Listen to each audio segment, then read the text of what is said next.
No excuses, no delays. Lil Chad and Slender Dad, that duo moving different, setting the stage. Brahma Bull in the cut, dropping wisdom like it's sacred text. Matches Mo bringing that chaos energy, leaving the whole place wrecked. Fandom singing every bar, the harmonies feel sanctified. Real ones in the building, whole room shouting, can't be denied. We rose from the dirt, no handouts, no cosigns, had to make our own name. Now the squad stay locked in tight. Ascending art, we spark that fucking flame. Ascending art, we've been here since that very first spark. Every punchline hitting heavy, tearing old school style apart. Grab your snacks, get comfy, real for real, we play in every part. The stream a whole vibe. We elevate the fucking art. Culture casino might slide through, depending on the night. But best believe there's a guy called Imp, and that 70s rock fan keeping it lit, holding down the spot. No cap. We've been fucking ready since the very first part. Every punchline landing heavy, leave the old shit ripped apart. Grab your snacks, get comfortable. Real for real, we play in every part. The stream a whole vibe. We elevate the fucking art.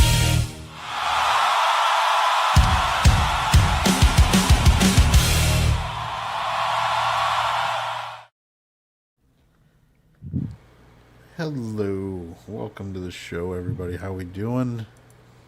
I like Mad Chemical Romance. I know. And Mad's never, ever, ever going to get away from my statement of he has the worst taste a human being could ever have in music. Hold on, I just noticed how come Culture isn't a fun character. Culture's not a fun character. Culture's Culture. I don't think you can chemical romance Culture up. He transcends animation. You could possibly ZZ Top Culture, but maybe, I don't know if he would. Honestly, I More will of a also accept Slender at the Disco. These are both good. So there we go. And we actually have Imp here. Friday. It's been a little bit since he was here right at the beginning, so this is awesome because we're gonna have. He got old and broke. The other thing is because the main story I think that we'll spend a lot of time today is kind of gaming, because we've been touching around some of the issues, but Xbox came in with their Spoiler thing this week. alert. Yeah. There's no good news. Yeah, so No. at least for console. No, not at least for console. There's no good news. No, Well, not yeah. a zilch. I'll give you one tiny little bit of good news, but it's not really news because everybody knows the Steam Summer Sale is going on right now. Yeah. That's it. That's the only good And Pal news. World 1.0 drops in a few days. Yeah. Like, There's your bits of good news. Accept it and move on. yeah. All right. Because So- now you're going to get kicked in the nuts Yeah. for the rest of the show as far as gaming news is concerned. Yeah, but so to get us in the right mindset for it, I think in terms of the progression of the show, we'll start with the shit show that is Supergirl, and then move into gaming because it'll properly frame everyone's mind going into the gaming conversation, and then To preempt that a little, Chad was like, "Hey, Slender, are you gonna come hate watch this with me?" And I'm like, "Dude, I've had enough bad news this week. I think I might start yelling in the theater if I go watch that movie." Yeah, it seems like shit. This seems to be a shit week for everybody. damn, You got some sort of stomach virus. I blew my shoulder out. I found out today a buddy's brother died. Like, what the fuck is going on? And continuing this, we got Shifty over here with his range hood light switch just broke, fell into the unit 5 minutes ago. I had to go shut the breaker off. Tomorrow's going to be fun. I mean, everybody's just having It's just a one of good those weeks. Yeah, it's Why'd you have to shut off the breaker for the range hood? well, if he said it fell into the unit, so it would probably to be able to pop it open to get to where it fell in. Oh, he's got to reach in there. Yeah. Yeah, you don't I want could see that on. I mean, you could, but I would. I mean, I've taken plenty of voltages. I kind of get off on it. somehow that doesn't surprise me even in the fucking slightest with you. And it still never ceases to fucking amaze me. I'm supposed to be like the Dark Lord of the fucking North or some shit, and meanwhile, you people are all more degenerate and twisted than I am. Have you ever seen Down Periscope? Yes.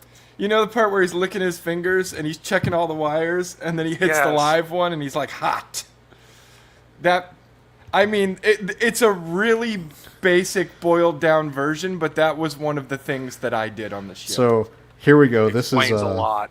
this is the night. Here's the clip for us this week. I know this is a dark time for you, but I'd like to get your thoughts on what happened today. Well, Tim, today I lost the big game and a dear friend. I'm feeling pretty vulnerable right now. I don't think I should be alone. I really need people to talk. It certainly does seem to be raining shit on Joe Cooper right now.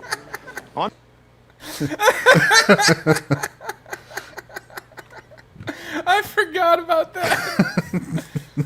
I was like, I know I've seen this movie, but I don't remember what happens here. I just love the. I'm gonna have to pull that clip where it certainly seems to be just raining shit on Joe Cooper, because that's this week's news. Really, that's the clip for this week. The clip of the week is it's just raining shit. Mm-hmm. Because man, it's not a good thing. Yeah, hello, fellow nerds. How are you? Hey, Boosh hanging out. There we go. Anyway, but yeah, so we'll let's see. Did you actually go watch Supergirl? I did. How bad? Poor bastard. All right, so right now Rotten Tomatoes is undercutting how bad this movie is. So bad. Like they're putting it at a 57. Here's the other thing. It's got a 76. There's a bunch of feminist bitches. Well, going no. in. You have to understand. There's a sunk cost fallacy. So there's a thing called Cinema Score. If I spent the money on it, Exactly. I will try to convince myself that it was good. Yeah. So I did that when MTV made the Shannara so series. yeah. So when they do Cinema Score is where they actually have people sitting outside the theater to get people's opinions of it. Okay. And do you know what a really low Cinema Score is? Like if movies really get low? if 75. if movies get this Cinema Score, studios consider it terrible and they don't think it's going to have any legs and it won't make any money. Okay. And so what do you, and this they do it by grades, by like in school grades. A B C D E, you know, A B C D F, you know, like, so if you get a B or lower Cinema Score, they consider your movie dead on arrival. Like you need an A- or higher for it to be considered actually liked by the audience, because what they found is people who spend money on a ticket to go see a movie are very hesitant to say, oh, well, it was terrible. You know, Well, like, it's kind of sort of the same thing, and maybe Slender will agree with me on this, as paying for a sub in an MMO. Even if you're not having as much fun as you thought you would, you're still going to play for that month because you spent the money on it. Oh, yeah. And then that sunk cost fallacy just continues. Like, I played WoW a lot longer than I should have. I was no longer having fun, but I'd put so much work in, you know? Mm-hmm. And I had done my weeklies and my dailies for so long, and I Well, had that's the gotten other all thing, the too. cool Nowadays, things. since they also offered something other than the sub, you can just flat out buy 2 months without it reoccurring on you. That's how if I ever go back, that's what I do. Is I'll just buy the 2 But then you months. still feel like you got to get your money's worth, or you can play the shit out of it for those Yes. 2 months. yeah, so Actually, not really. There's been times I've paid for 2 months, played for like 1. I was like, you know what, I'm fucking done. so with Supergirl, it's like a 4.5 as a movie. It's like, and honestly, here's the thing: if the cinematography and effects are basically okay, you're starting at like a 3 for me, because it's like, okay, you're better than a sci-fi movie in that regard. But so it only got a 1.5 higher, and that entire 1.5 was Jason Momoa as Lobo. Lobo. He pulled up. He was the entire extra part of the score over. You competently did your camera turning on when you filmed this thing. It's bad. It's a terrible Supergirl movie. It's a When I hear sci-fi people saying esque. the '80s fucking Supergirl movie is better, It is. It is one. It is better because Supergirl is more. and that was She's a canon film, wasn't it? yes. Well, Yeah, no, so that I don't think it was a canon one. I think that was another one where it was the Salkins, and they Mm. were just cheaping it out. Because Superman 4 was canon. Canon was Superman 4, where Canon went to the Salkins and said, "Hey, we'll rent the rights from you and make this movie."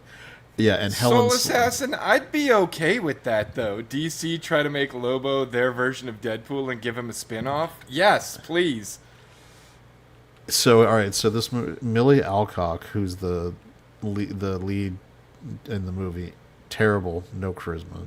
Just she's bland. Listen, she's and not a unlikable. bad actress, but she was grossly miscast. Well, here's the thing. She was fine for like she did House of the Dragon, Yeah. where she was the young version of Rhaenyra or whatever her name was, and she was okay in that because that character was sullen, and you know, like Supergirl played to needs her to be strengths, is what yes, you're saying. yeah, exactly. This one is not, and number two, this movie is not a. It has nothing to do with Supergirl or Krypton or the lore or any. It's not a good. It's not a Supergirl movie. I mean, Well, like look they who throw. wrote the story that they based it off of, for fuck's Yeah. sake. It's a Tom King story, yeah. And here's Yeah. the third. Yeah, I thing. heard that wasn't a popular Tom run King. No, for- Tom King is not a good comic book writer. Tom King is a former CIA operative who worked in the global war on terror, who became a comic book writer and proceeded to then emasculate every character he wrote. His most famous run was doing a Batman story where he was building up to Batman and Catwoman getting married. And they pumped this story for months, right? Imp might remember this. Oh no, I do because I Yeah. know someone who owns a comic book store, and he And- was fucking Yeah, and so pissed. yeah, so they were pumping this for months. They were doing like invitation to the wedding promotional cards and all that kind of stuff. And I can tell you, I was still in the comic book stores every week picking up my subs back then. It was like people were excited for this because there is a very large portion of the comic community that really likes the matching of Batman and Catwoman, very much like they like Spider-Man and Mary Jane. And then it leaked, I think, 3 issues before it was going to be like issue 50 was when they did the wedding.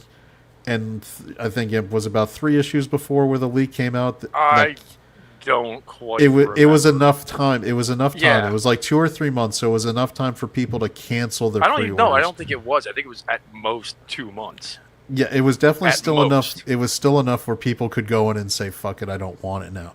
Yeah. And because it was past the time when comic book stores had to put their orders in, but it was enough time where comic book stores usually let their customers make alterations. Yeah. And what it leaked was that Catwoman was leaving Batman at the altar. She was just no showing on him, and Batman was just taking it like a king cuck.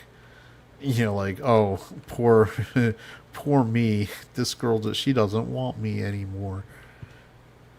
And man, it blew up. Like people canceled the books. I mean, it got people to cancel the Batman subscriptions they had, and Batman was right next to Amazing Spider-Man, where people would have it on their sub box orders and just always collect it. You know, I think Whether it was good or bad. Yeah, so they would if you still just keep going. With yeah, it. you can confirm it. That one and Amazing Spider-Man were the two where when I talked to comic shop owners, people always put it on their sub Oh list, yeah. whether the it was good or bad. The X-Men used to be like that up until a certain point, and then people just had enough of it. Yeah, Because for a so long time, it was X-Men, Spider-Man, and Batman were the 3 consistent mainstays. And X-Men fell right the fuck off.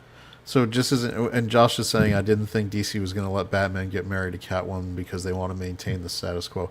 This is where the comic people are silly. Like the most popular run that Batman had in the last probably 15 years, 20, I guess it might even be close to like 20 by now, was when they killed off Batman and they had Dick Grayson take over with... Oh, after the end of Final Crisis. Yeah, after the end of Final When they Crisis. did like the battle for the cowl Yeah. and all that. They had, Darkseid, Omega being Batman, and then Dick Grayson took over as Batman with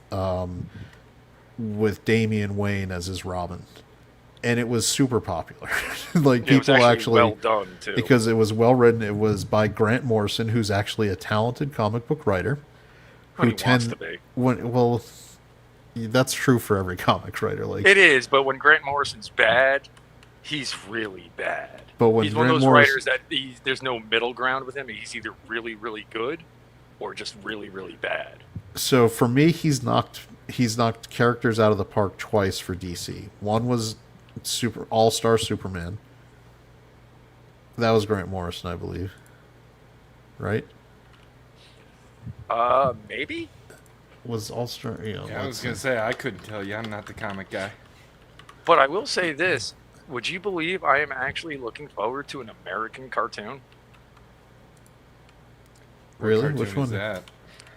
Gennady Tartakovsky doing Oh, Conan the yeah, Barbarian. Conan. That'll be awesome. It's going to be like what he did with Samurai Jack, but full rated R.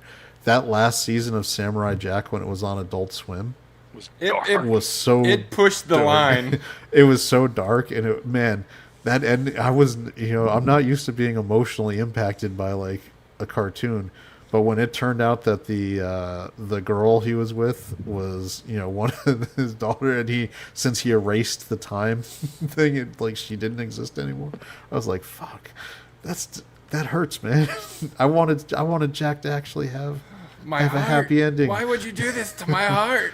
What are these salty discharges coming out of my eyes?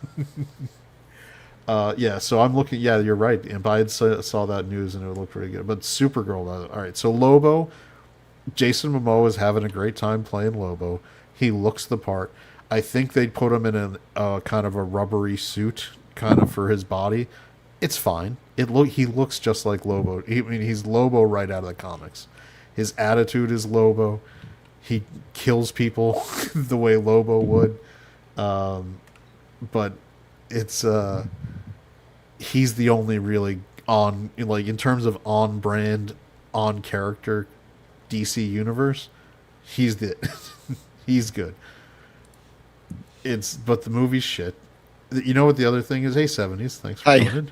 Hello. The villain in this movie is some like random European actor of no notoriety that I have no idea who it is, has no screen presence, does not project menace. And in a superhero movie, you need your villain to have some kind of gravitas. To Yeah, the really- hero's only as good as the villain. And this villain is like, I told my wife, this guy is sci-fi original movie level villain. And it's bad. Belgian really- actor Yeah, Matthias Schoenaerts. Well, maybe he's great in Belgium, but He he's was definitely... good in one movie that I've seen. Which Think is about a- what you just said. There's a Chad. movie called The Mustang. He was really good in that. Which was Well, about- I'm saying, but he's not good in this. no, Something no. good in Belgium. please. Chocolate? Chocolate's all right. But chocolate and beer. That's about We it. make better chocolate in America. I will. Fuck Belgium's JCVD, chocolate. I believe, is from Belgium, right? He's the That's muscles right. from Brussels. He's pretty damn good. You can't tell me that wasn't good coming out of. And then we got Highlander. He's Belgian, no, he, right? no, he was French. He was actually French. He's wasn't actually he? French. Wasn't he? That 70s. That doesn't make it better. I thought he was. That from makes it Belgium. worse. Yeah. Isn't he from Yeah. Belgium? Yeah, I think he I don't actually know. might be Belgian. Does he know the German word for surrender? No, I believe the term would be "I give up." I give up. No, he's French. Lambert. Christophe Guy Denis Lambert. He's also a US French citizen now. American. He's a Oh, US well, citizen now. yeah. At least he went the extra mile. He's age 69. He's actually born in New York. He was. And he used to be married A to French Diane diplomat to the United Nations. Okay, so that's... Well, that could... Well, whether he's an American citizen from that could change shortly.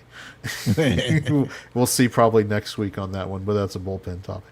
Highly avoid this movie, Supergirl. Terrible. Not good. Bag of shite. Hey, Slender. You know what this means? We actually have a movie we can say Chad did glaze. Oh, Imp wasn't here for Disclosure Day. Yeah, he's Okay, so we have two on the list. I now. think I'm starting to rub off on him. He's been getting real critical lately.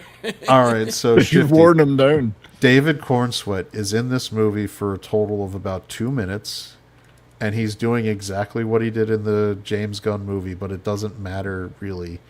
It's not. He doesn't participate in any of the fighting He's or any just of there the as a plot. bitch. It's flashbacks, and it's just very brief snippets of him as Superman. So it's kind of inconsequential.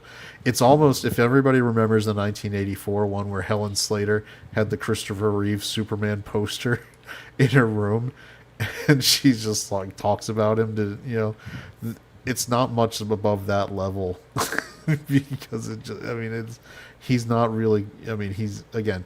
They keep the lore about her being from Kandor, or Argos, or so she's from Argos, which is a city on Krypton.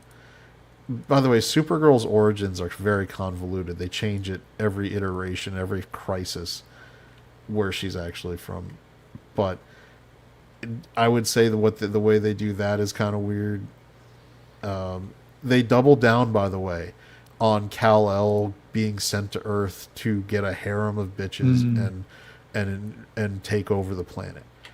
Like, do you remember that part, Slender, from the Superman movie? Yeah, the part we both kind of agreed was the It was dumbest part of terrible, the whole yeah. fucking movie. Yeah, they have a line where Kara's parents, which is Zor-El and his wife, they're on Krypton as it's having the issues, and they see the escape pod getting launched, and Zor-El goes, "Oh, there goes Kal-El," and the wife says, "Oh, are they really sending him to that planet to be a conqueror?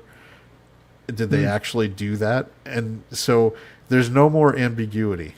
There's like that whole thing where like we were thinking James Gunn that maybe it was Lex Luthor, No, they possibly. didn't Nope. retcon that. No. They doubled straight down, and Jor-El and Laurel were sending Kal-El to Earth to get himself a harem and take over the world. Of course. They're Why not? basically going with which is the plot of Invincible, not Superman. It's also the plot of Dragon Ball Z. Yeah. Like, Yeah, James they Gunn stole Superman that shit being- straight from Goku. Yeah, so, yeah, Melissa Benoist would have been a much better fit for the personality of Kara Zor-El. The show that was another one where it was just a function of the writing and the budget were never. Well, the thing up is, to par. too, is Supergirl, while she has been moody at times in comics or the animated shows, it's not like it's some sort of like existential dread. A lot of the times it's just shit that teenagers go through. My favorite iteration of Supergirl was the Bruce Timm Superman, the animated series, going into Justice League and Justice League Unlimited. That was, to me, and maybe it might be a function of me being in my teens and 20s in that era, seemed like the best of all amalgamation of Supergirl all as a the character. characters were that. Yeah, again, They were because an amalgamation of multiple different versions. And it almost always worked. yeah, and Imp is probably the only one else on the panel who knows that Supergirl has about 17 origins. Yeah. And they get more. There's one where after the crisis on the Infinite Earth, she was an alien shapeshifter. She died in Yeah, Crisis on Infinite Earths. Yeah, and the way they brought Supergirl back was the shapeshifter, and then they were like, "This is stupid. We're gonna bring the real Supergirl back." Yeah, Also, animated that's also by when the they killed Barry Allen. Yep, and that was another one where the status quo doesn't necessarily always have to be the same, because shaking things up with Barry Allen sacrificing himself during Crisis and having Wally West take over for him ended up being really good for the Flash as a story. The Flash was, Wally West was actually a more popular Flash than Barry Allen was. and I think a lot of it is because when you do the character takeover, you have to have one where people buy into it. Like, so Wally West taking over as Flash or Dick Grayson taking over as Batman works. When you have, the Falcon take over as Captain America, it doesn't. People don't buy into that. But who the audience, comic buyers did like taking over as Captain America? Bucky. When Bucky took over after Captain America was killed in the wake of Civil War, Brubaker, that was a great run. It also had a great writer. Ed Brubaker, probably the best Captain America writer in the last 40 years, for actually writing good Captain America stories. But audiences like that. They like when the character, you got to get the core of what the character is. Tom King was the wrong one to base your story on. Why did they go with Supergirl? This seems really stupid to me. Like you're relaunch, James Gunn is relaunching the DC universe. Your first movie is Superman. It doesn't necessarily make giant oodles of money, but it was decently well received as a starting point to try to get better. To me, it's the Batman Begins scenario. You've got to do a lot of heavy lifting to get the audience to kind of give you that goodwill again. And people did give Batman Beyond the goodwill. Yeah, and then your next... Jeremiah, I'd answer your question, but I have no idea what in the hell you're saying. And please answer me. At what level do you work for saying how do you get people to give you the results you can give? Punctuation. Yeah. Commas, punctuation, grammar, the whole lot of it. Give us a clue.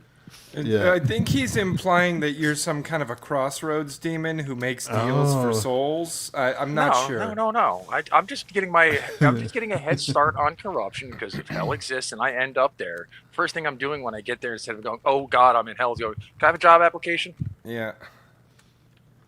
Just getting the some stuff ahead of time. Just getting those ducks in a I'm row. assuming that well, I know you're a white man, and I'm assuming you're straight. So you're straight white man. You'll never get a job even in hell. I'm sorry. It's true. Their DEI is the worst. Well, they invented DEI. So that's, Yeah, but when you have a record like mine, it kind of speaks for itself. you don't get rewarded for merit in hell. You don't know how the 9 hells work, then, do you, buddy? It's I've seen a few movies. So anyway, yeah, the making your second movie that goes to full theatrical release be Supergirl is ass backwards. It was a choice. It's retarded. It was a choice. It was. I think I really said stupid. to you a couple of months ago, I'm like, why are they going like you've still got like the entire A team bench, and you're going right past the B team to the C team? Like, no. To be fair, I would put Supergirl into the B squad. What's the B team? squad? Okay. Yeah, Okay. she's got enough popularity She's- and enough of a known presence in the DCU that she would be. And let's go with power level too. She's a fucking Alcock's got a Kryptonian. B. She's got a B cup for a B tier character. I knew of her existence, but like, She's had some pretty integral story arcs. I mean, Her So dying. I'd have let's put it loved this way. a good Green Arrow movie over a Supergirl movie. Not in this day and age. Do not give Hollywood that fucking idea. No, here's where Will probably Slender. back me up on this. They're But going to go with a here's- certain version of Oliver Queen that no. Here's what I would say to support Slender's point. You could do a very good street level hero Green. Oh, I'm not saying that Green Arrow. No, for like I agree $50 with million that. and probably make money. Like, here's where What DC you is know being as well silly. as I like- do, they're going to go with the full commie version of Oliver Queen. Yep. So what they should have done, if they're making a Supergirl movie, you gotta basically look at it like you're making Blade in 1998. It's a fun character. It can have good stories as a character, but what you're doing is you set that budget at reasonable. This movie was a 186 quote unquote after tax credits $1 million budgeted movie. For this, I like this. That's a big budget for a movie that doesn't even have a track record behind its character. Yeah, Supergirl should and I'm never sorry, get a budget James more Gunn than is like also not a 60 million. good- No. Good producer, director, or whatever the hell he did for this movie. If it's not gonna, he can't seem to do something that isn't ensemble for one. And Well, two, here's it's what's like, interesting. really, you're really gonna give multi-million-dollar projects to a guy who's best known for doing shit for fucking, God, what the hell, Trauma Video? Really? I mean, I feel like Really? at this point, Guardians of the Galaxy is his most famous thing, and he delivered with that. He did make money with that.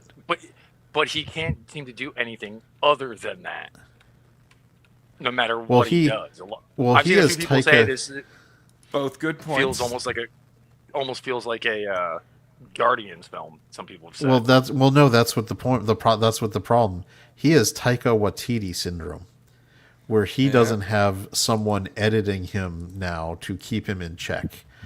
And so he had all that success doing Guardians. And here's the thing. Guardians was diminishing returns. The first one worked really good because it was very different.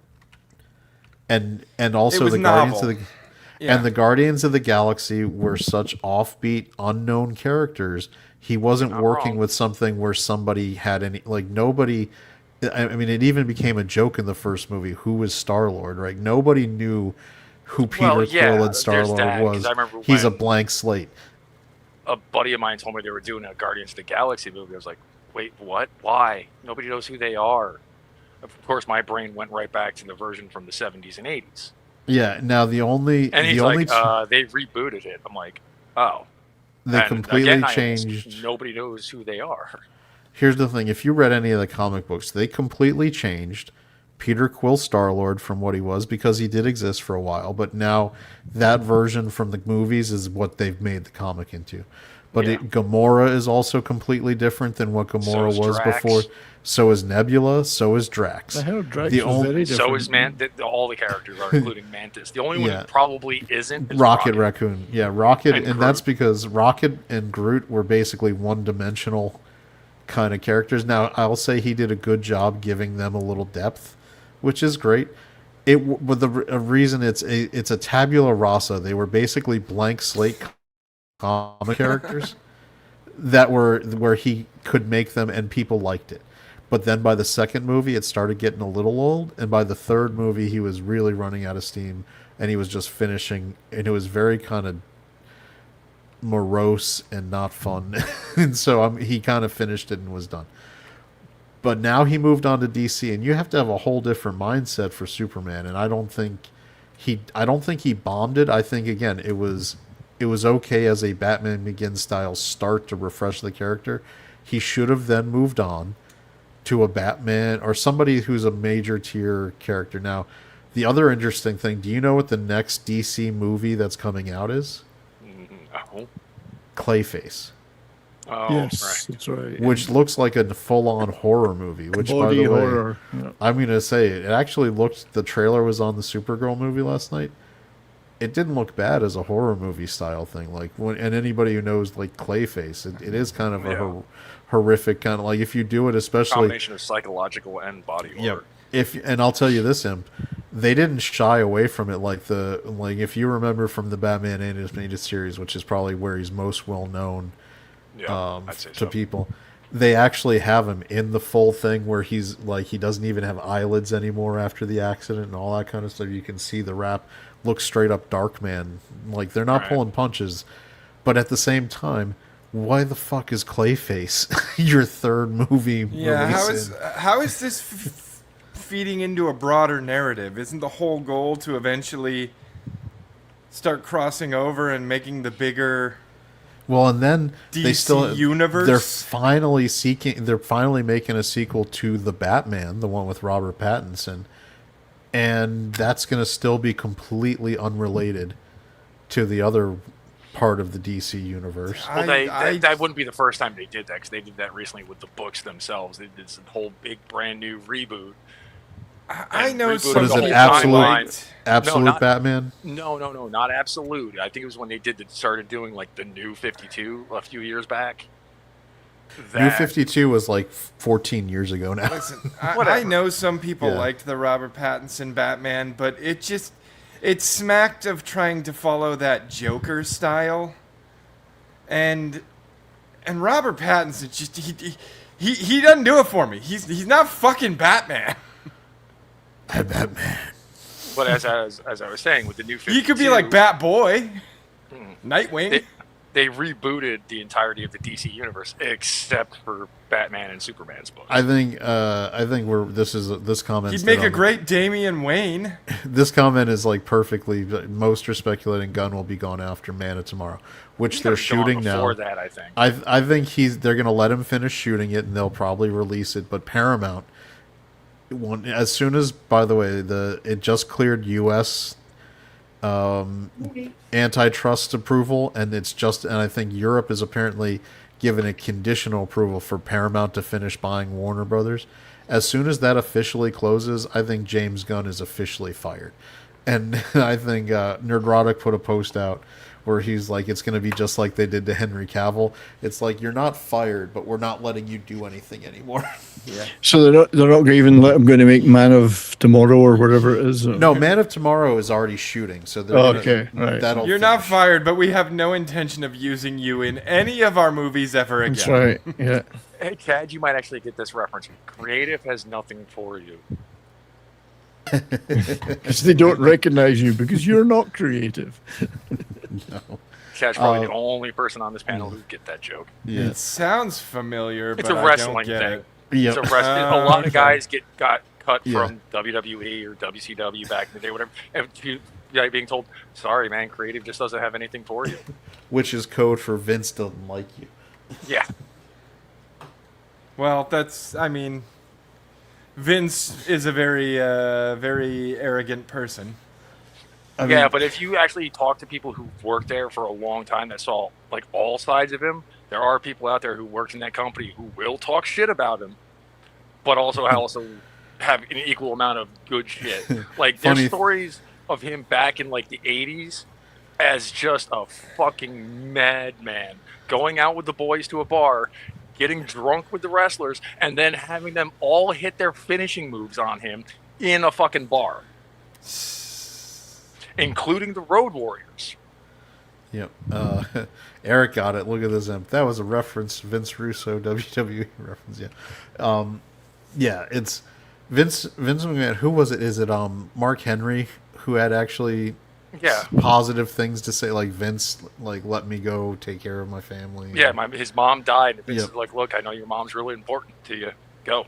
Come back when you're ready. A lot of people have said that, when it comes to shit like that, he's actually pretty good. Which is where it always seemed really silly when they tried to paint Vince as like a racist or something. It was like, no, I think you're being a little silly. Like, Vince, he had a lot of positive relationships with a lot of wrestlers of whatever ancestry you wanted to talk about. Like, I mean, I've heard a lot of good things from the wrestlers, and when I say arrogant, like I don't necessarily mean that's a bad thing. Trump's pretty arrogant too. Consider that he is arrogant, and it also had turned into a problem. Yeah. well, here's the conspiracy theory truth, allegedly, in my opinion, of what happened. It's no coincidence to me that as soon as WME finalized the purchase of WWE and they took it private, that within a couple months all that shit came out against Vince and they got rid of him. Traded, I think. Yeah. Or did they take it private? Well, no, they took it private, and then they were merging it with UFC, and they were making it a company that was going to go public again, as basically a wombo combo of like entertainment, sports, combat sports. And before they were taking it public, they got Vince gone. And the way they got Vince gone so that he wouldn't be there anymore and they would have total control over everything was by, because it was the height of the Me Too stuff. Yeah, well, it was only like 3 years ago. No, it wasn't longer. No, it's only been a couple of years. And that's all pretty it sure it takes, really. It's just you don't even have to go to court. The allegations alone are enough. He was fired in. It was like resigned. 2023. It was 24, yeah. All right, so 24. well, it's the most effective way to get him gone. Yep. Yeah, so they got him gone, and then bam, and that was like within a few weeks of him being gone and not being part of it and not having any money and like being able to take part of any of that, they signed their deals with Netflix. They went like they were doing all this stuff, and he missed out on like billions of dollars. Yeah, and it's starting to bite them in the ass now. Well, yeah, that I don't know if Netflix is as happy with what they got signed. Nobody's No. been happy with what they, and the problem with it, not to get into a wrestling discussion, but we are. The WWE is just too big with no competition. I know AEW's out there, but it's still not. It's not competition. It's not really competition, and so the roster on the WWE is too big. the writers on the WWE can't handle that size roster and give people enough. Well, You no, know, they can't. storylines. Here's the problem. Zombie, I don't know. Did he? Did he do all those things? He kind of basically admitted he did, but Yeah. allegedly, she was a willing participant until she decided she no until longer she was. decided to try to file the complaints against him. See, Like a that's the lot of- other thing. Like, what's the context? Like, Yeah. yes, he did all those things, but if she was a willing participant, I mean, two consenting adults doing things, I don't see the problem. And, Because that's something. No matter what you hear about the wrestling industry, I can't think of any of the female wrestlers, commentators, announcers, etc., have ever come out and said Vince was a creep. and this is the problem we get into when They've said other women people use in the that industry in are. transactional fashion to try and get ahead, and then they use it in this way to try and destroy their you just got to get the sex out of Hollywood. I'm sorry. You just it's always just bad. It's just bad. By the way, that was another. If you want to know how off the rails Supergirl was, this is supposed to be a family superhero movie. I guess maybe. Nothing about that looked family friendly. No, there's a spot there is a part in that movie where she's talking with the little girl who's trying to get her to help hunt down the bad guys, and she is, I shit you not, with the door open, taking a piss in the bathroom. Yeah. Like, and you're seeing, like, you don't see her doing it, but you see her sitting on the toilet with the pants pulled down. And it's just like, this is not something that should ever be. And I'm not somebody who's like, oh, So that's what it's James good. Gunn is into, huh? Yeah, apparently I just in that scene I made a mental note like, this is not. Why is this in allegedly a 4-quadrant summer superhero movie? Like, ever? No. Like, yeah, yep, that's a James Gunn movie. Yeah, it was like, I think that somebody's into that shit apparently, and that's what they wanted on I screen. mean, he did do work for Trauma. Yeah, he did. Yes, he did. So, avoid that at all costs. Not even, I wouldn't even say that it's worth watching on streaming. It's just skip it. You cannot get that time back. No. Just And patiently wait for the Conan the Barbarian show. yeah, that one will That's be going good. Mm. to be solid because he's already essentially did off-brand Conan with Primal. Yeah, I mean, I've always liked, and it's weird to say, I even liked his work when he did Hotel Transylvania. I thought that was a pretty fun kids movie. He worked on that? Yeah, that's his. That all three of them, he did them because he had to get paid. That's how he got. Well, it also paid doesn't for- look like his art style, so Yeah, I mean, he's he was going like full 3D animation style, but hell, I even enjoyed Dexter's Lab for what it was. I I love Dexter's Lab. It's so good. Diddy, get out of my laboratory.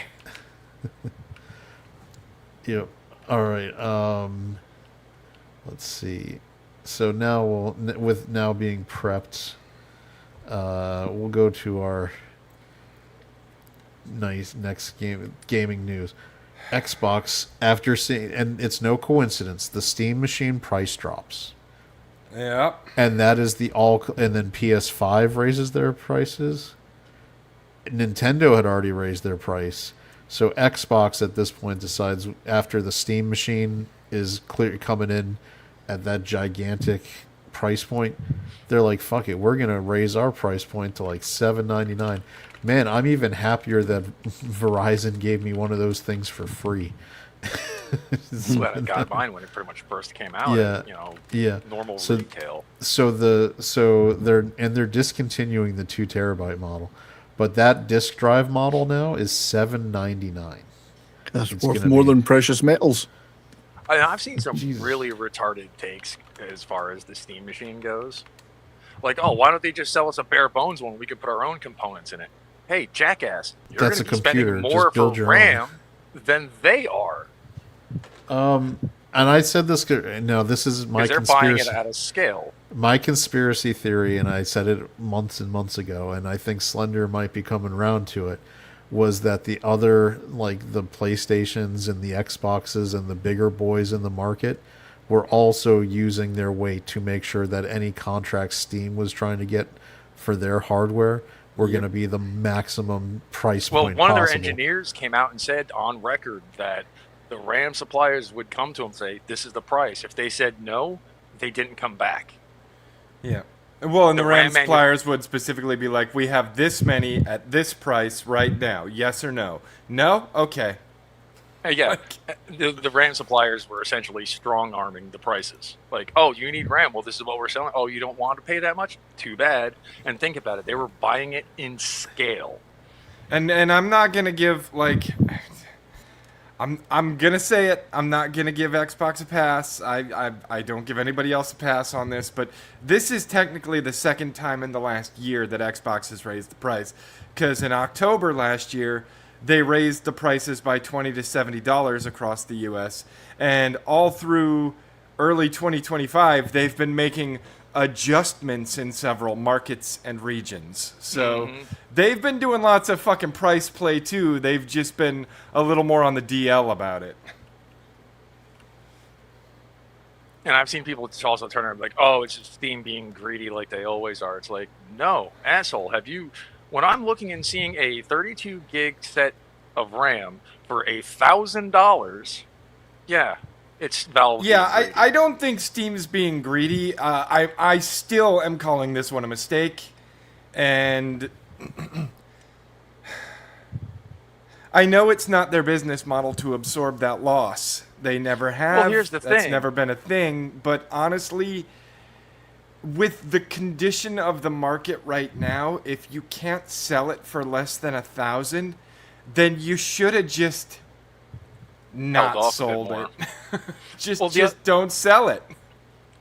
I mean, because that's the thing, though, is all the other companies like Sony and Microsoft, Nintendo, even Sega back in the day, were willing to eat the loss on hardware Yep. because they made it back in software. Mm-hmm. Valve doesn't make as much as people think they do. They make Well- a shitload, but not enough to subsidize hardware. So no, they do. They make- could They subsidize could. the They hardware. could. Because Slender and I even talked about this. Was one of our chats during the week. Valve is one of the few, because their online marketplace is the only one that's really successful in gaming, PC Yep. gaming. That they, if And they selling chose that to, at a good price could have brought in a whole bunch more people to their digital storefront. I believe that they. I haven't looked at the the people who break down and do the component price. I'm assuming that they're probably making about $300 profit is what's built into the price points that they're selling it at. So if they I don't wanted, think so with the, what is it, a single or 2 terabyte Slender? It's 512 and then there's one above that. I can't remember if it's a single or 2 terabyte. I think it's a 2 terabyte. Because here's the other thing too, Chad. RAM isn't the only thing that's fucking pricey. no, but Let me I'm check. still telling you, I think if you like, even with as bad as the prices have gotten, because I know Slender just looked at pricing out a PC build too. I think they're still probably making around 300 when you factor in what they are probably getting their RAM and hard drives at Because for the hard their. drives have gotten insane. I Yeah. don't think I'm gonna disagree. I think they're probably making 150 to 200 per unit. That being said, they last month when they raised the price of the Steam Deck by absurd amounts. Yeah. Specifically because I think they were preempting this. They knew the price of the Steam machine, and they realized if we're selling the Steam machine at this price, and we're selling a 1 terabyte Steam Deck with an OLED Steam Deck too, like a high-end 1 terabyte Steam Deck for $650, we're just going to create a run on the Steam Decks, and it'll empty out the warehouse. All the Steam machines are just going to sit there collecting dust. So. Yeah. So they're probably only making 150, 200 per unit off the Steam machine, but they're probably making 400 or 500 per unit off the Steam Deck because they've had those assembled. Those were done before the prices started going through the roof. Yeah. I mean, A friend of mine got lucky because he got a pre-built PC around the holidays, Mm-hmm.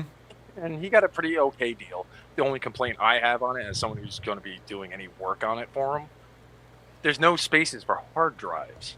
Yeah.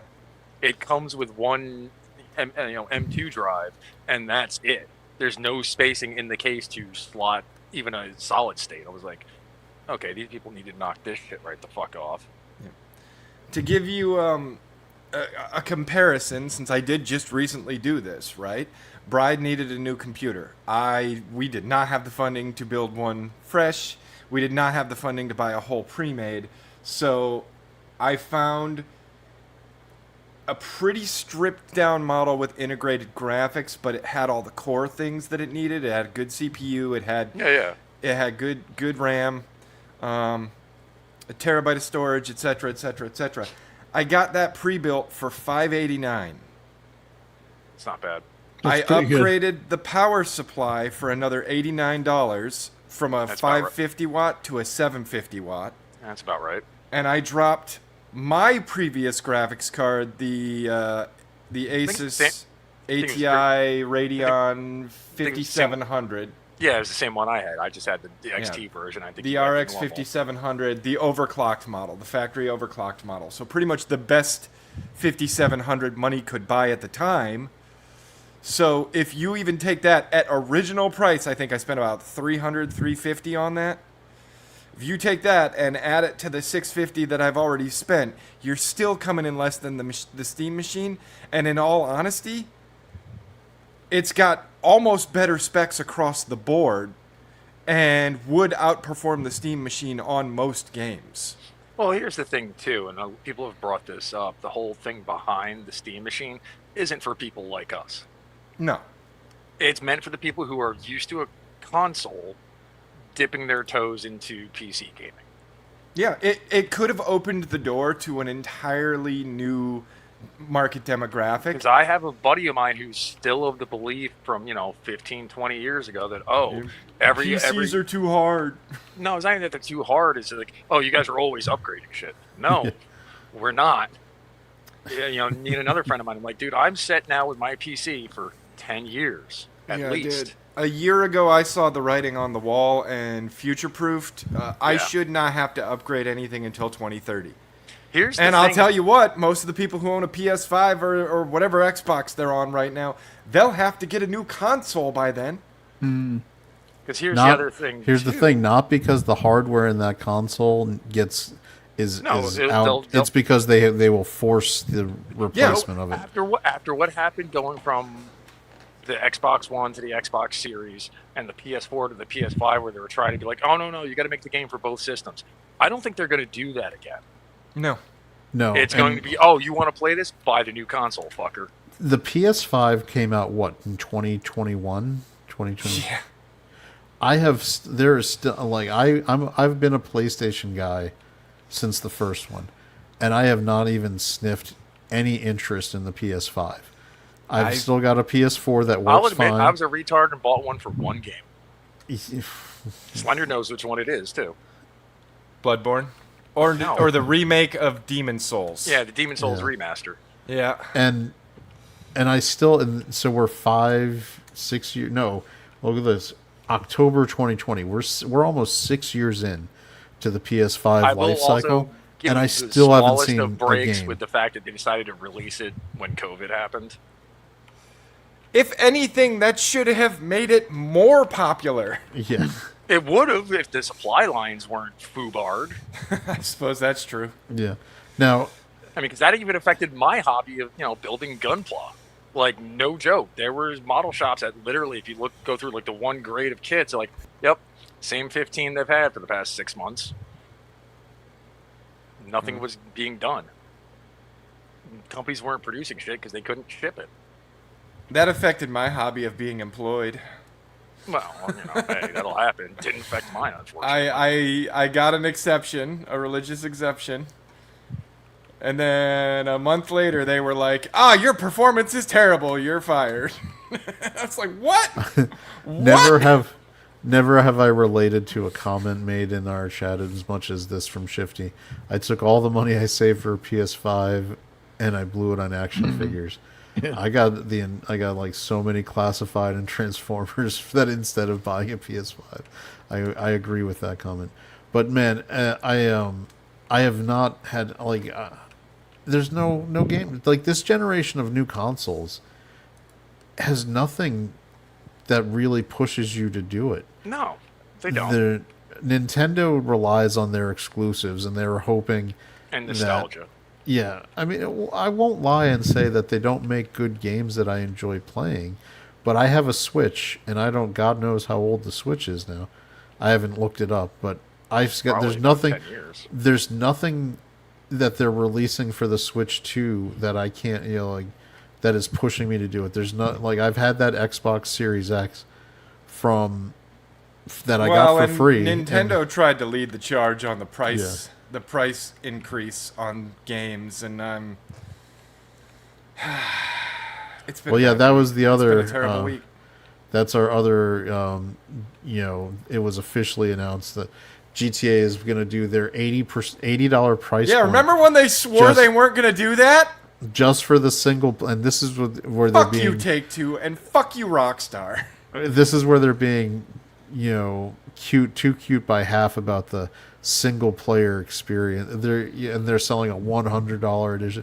They are putting paywalls up in your fucking. Yeah, not only is it a in your $100 edition, but it's not like, oh well, the $100 version comes with some perks and you get some in-game bucks or some stuff like that. They're like, no, motherfucker, we have blocked entire stores and quest lines behind that $20 paywall. So we carved off 10% of the end game. Get fucked if you don't want to spend $100. Oh, I found something else out earlier. So if you pre-order GTA 6, they give you a free month of GTA Plus, whatever the fuck it is. Eric Myers, the CEO, had went on record and said they had no intention of charging more than the normal market prices for their game. The banks and the investors and Wall Street told them they need to set the price at $100 because they want video games across the board to cost $100 now. The investors want more of your fucking money, and they're not getting enough of it. So, I mean, never And it's believe $100 never believe what a CEO of a video game publisher says, because I'll quote the no, asshole. I did I'll not quote believe the him. asshole from Gearbox. Oh, don't expect to see Borderlands 4 on sale anytime soon. Yeah, I mean, I did not believe him, but but he did say it. But this is $100. You're going to have to pay the $100 to get the game. 80 is No. going to give you less of a game. So And 100 is the new As price. I was saying, so supposedly if you pre-order, they give you a month of GTA Plus, whatever the hell that is. Yeah, I But don't it's not just a fucking month. care. They gave you a subscription with the renewal automatically turned on. Yeah. So when you go to claim that month, they're going to ask you for a credit card or a bank account, which always happens when you get like a free month of a subscription. But they don't tell you that they have the auto renew turned on. But as I described it unto Chad, the precedent is set now. Pretty much every game that comes out is going to try and start at 80. They're all going to try and do it now. The Thanos snap has happened. I agree with something Rockstar that. is Thanos. Thanos has snapped. 50% of game devs are going to cease to exist. And most people will pay 100 for this, though. Because layoffs are going to be a-coming. I agree with what Legendary Drop said. He goes, as much as I don't like it, I can see Rockstar charging 80 for GTA 6. That aside, when the other companies try to do it, they're going to get dumpstered. Yeah, well, here's the thing. We haven't even seen gameplay of this yet. And I will remind everyone was like, yeah, but CD Projekt Red is a great studio and they make great games and Cyberpunk 2077 is definitely going to be awesome. So yes, I'm going to pre-order it. Yeah. How'd that work out? Just because a studio has made a good game doesn't mean they can't make a shit game. And as much as me, Slender, and Brahma like to talk up FromSoft, if they put out a bad game, we would definitely be pissed about it. Yeah, We're not going to sit there and go, well, it's FromSoft and, this and that. No. If they fuck up. And I'm sorry. I like Legendary Drops a lot. I think he has a lot of good insight. I enjoy his videos. But, dude, you constantly say games are too expensive, and then in your own fucking videos you're like, but I really want to play it, so I'm going to buy it anyway. All right, here's what it boils down to. Self-discipline. If you will not stand on principle, then you have no willpower and you deserve your AAA overlords. Like, bad behavior has never stopped by saying, I don't like that you're doing this, while you turn around and drop your pants. Case in point, I really wanted Neo 3 when it came out. Didn't buy it. Yeah. I only bought it when I got it on sale for $50. Still a bit more than I usually pay for a game, but I liked the first 2 games. I played a bit of the third one. I felt it was worth the money. If I'm going to spend more than 20... Fine, let's put it this way. How many of the games that you, me, and Smokey have talked about checking out, or just you and me checking out, have ever really been more than 15 to 20 bucks? 20 bucks, 30 if it's a really good looking game. Yeah. That's about as high as we usually go. I mean... Or if we are going to get something that's like 40, 50 bucks on Steam, it's like, oh, here's the key from CD Keys, and go get it for $8. With the exception of Pragmata, which I got, but I did not buy.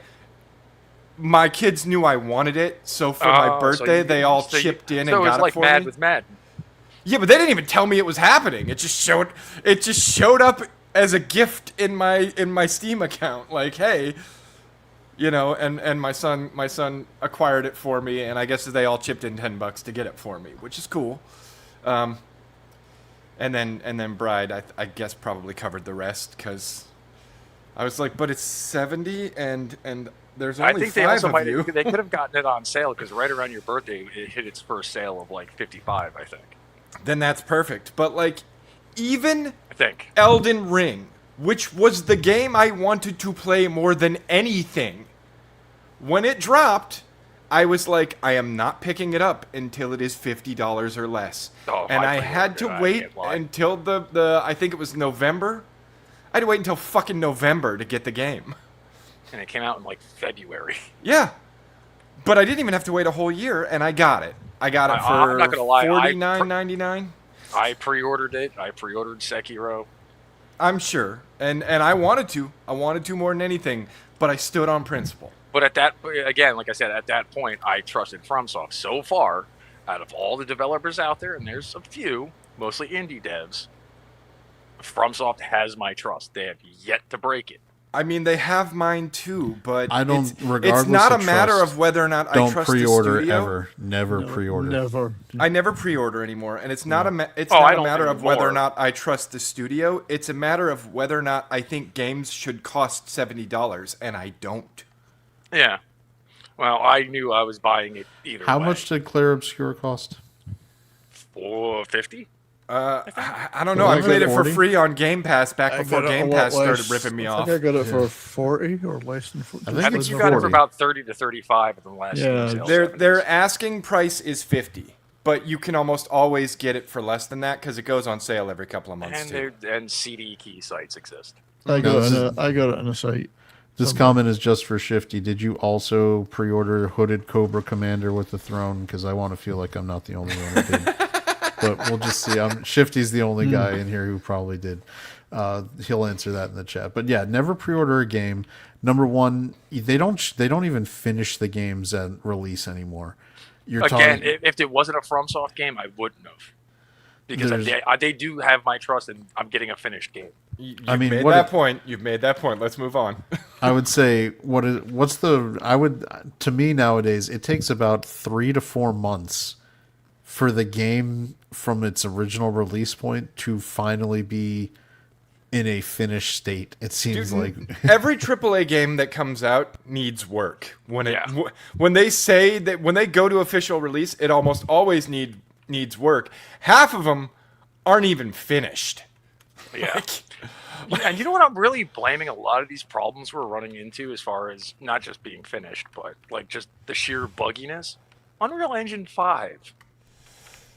Some of it. I mean, some of it. I've played some Unreal Engine 5 games that run like a fucking dream, though. So Yeah, and those are coming out of indies, but some of these bigger developers, it's like, really?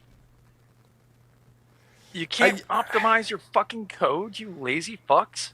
well, Not that I were- know how to code. Don't get me wrong. I'm not saying it's yeah. something easy. This is also an exception, I will say, because he's Argentum. I pre-ordered Tears of the Kingdom. I have no regrets. Pre-order Echoes of Wisdom. And I wouldn't say I regret it, but man, the game's not worth 60. But dude, Tears of the Kingdom wasn't as good as Breath of the Wild. It wasn't. I didn't Here's pre-order the- either of them. No, but here's what I'm going to say. Nintendo is generally one of the ones actually still releasing finished games. Which, I mean, they might have DLC. To their credit, their it's what they single have game to do because Yeah. their business model would not allow them to get away with this shit like Microsoft and PlayStation do. Yeah. They would wholly and rightfully so get crucified. Because yeah, if Sony or PlayStation, or if PlayStation or Xbox has a game that hits and the game is buggy as fuck, they're gonna blame the studio. If Nintendo has a game that hits and the game is buggy as fuck, they're gonna blame Nintendo because it's a fucking Nintendo game. Yeah. And even if it's, and if anything, it's a second party, and Yep. that studio is actually probably owned by Nintendo, like Yep. Human or If it is a Nintendo exclusive and it is a mess on release, that's going to kill Nintendo's reputation. And Nintendo already does a lot to fuck up their own reputation. yeah, they do. Yeah. So Nintendo, and that is one of the only things I'll give them credit for. When it's their like characters like Mario, Zelda, the game is a finished single player game. You might get DLC that you get, but the solo experience is going to be what it is when it drops. That doesn't mean it's necessarily worth the price they're charging, because Nintendo was leading the charge, as Slender said, about raising the price point. But that's also, it's different than these other ones where they're like the king of shipping broken games, Ubisoft. I mean, there's Ubisoft, nobody who's as good as Activision, Ubisoft and Blizzard. EA who at shipping a game that is broken when it releases. I do think Ubisoft takes the crown because I loved Assassin's Creed Unity, but it was the buggiest fucking mess on release. I mean, do you remember the Star Wars Outlaws? I mean, I didn't like the bugs? single player, but I liked the multiplayer in Assassin's Creed Unity. I liked the remember idea we- of four we people were, going on missions together. That was fun. It was on the show. We were watching the videos of Outlaws that in that first week or two of the release, where they had those like crazy, terrible, buggy Star Wars scenarios. Outlaw? Yeah, Dude, That I one- watched a 14-hour Mauler video about Assassin's Creed Outlaw. No, Star Wars Star Outlaws? Wars Outlaws. That's what I meant. Well, same difference? I like how you Yeah. merged them because He's actually not wrong. And the funny thing is, there could be good Star Wars games made. I was watching a friend of mine. She was playing, and I shudder when I say this, Starfield. But she was using that 100 gigs full conversion Star Wars mod. The mods, yeah. Yeah, and it looked fucking awesome. Like it literally, it didn't just like put a layer of Star Wars stuff over things. No, it literally changed models, textures, everything to make it look like you're in the Star Wars universe. Just to address real quick this comment, am I literally the only person? You're the only one watching in portrait mode. I can tell from the comment that you're in the portrait mode, which is awesome. That's the one that's phone friendly. But no, there's plenty of people watching in the other version of the stream, which is the landscape version. So either way, we got take like all 15 comers. people watching. Yeah. Don't feel It's the usual. lonely. Yeah. Don't By the be way, in lonely. the Steam sale, because I see, But if you are watching in portrait mode, I have a little bit of advice. If you just turn your phone sideways, you can jump in the chat with all the people who aren't in portrait mode. Davina was talking about how that Jedi Survivor is pretty decent. Jedi Survivor is one of the Steam sale games. You can this probably summer. get both of them now for like 10 to 15 Yeah, bucks total. so if you Oh are yeah, they inclined- are they're bottom By the Yeah, way, on Deep prices. sale. if you're not against EA in all its forms, they do have the Command and Conquer Remastered Collection is only like $3 or $4. Yeah, that's That's nice a- to I have. kind of am against EA in all its forms, but I do love Command and Conquer. But that's such a good price point for, and it's like it's like Command and Conquer 1, 2, 3, and No. I think No, the remaster is just one in Red Alert 1. They do have a full bundle of every Command and Conquer game they made, but they're not all remastered. are those ones the remasters in the bundle? Just the first Command and Conquer and the first Red Alert. All right, let's But, see. and I know your hate for EA, Slender, and I'm kind of on the same page with you. But I will, and I hate to say this, but I will give them credit for something. They turned around and did Command and Conquer fans right finally after all these decades. Command and Conquer. Oh my the gosh! two remasters of the first Command and Conquer and the first Red Alert are fantastic. Okay. It's just a graphical overhaul, and you can hit a button and go back to the old graphics, kind of like how Blizzard did with the Diablo 2 remaster. Okay. But they then turned around. I think it was actually quite a bit ago. Made all the source code for all the Command and Conquers open, and released it to the public. Very nice. And turned around and made Tiberian Sun with his expansion abandonware. Oh, so they gave it to the people? Yes. Okay. So, as much as I don't like EA, as far as what they did for the Command and Conquer fans, okay, yeah, I don't have a problem giving you a few bucks. Because of them opening the source code as well, and Smokey was here to back me up on this, we can play those Smokey games. was in the chat earlier. We can turn around and play those games online again. Okay.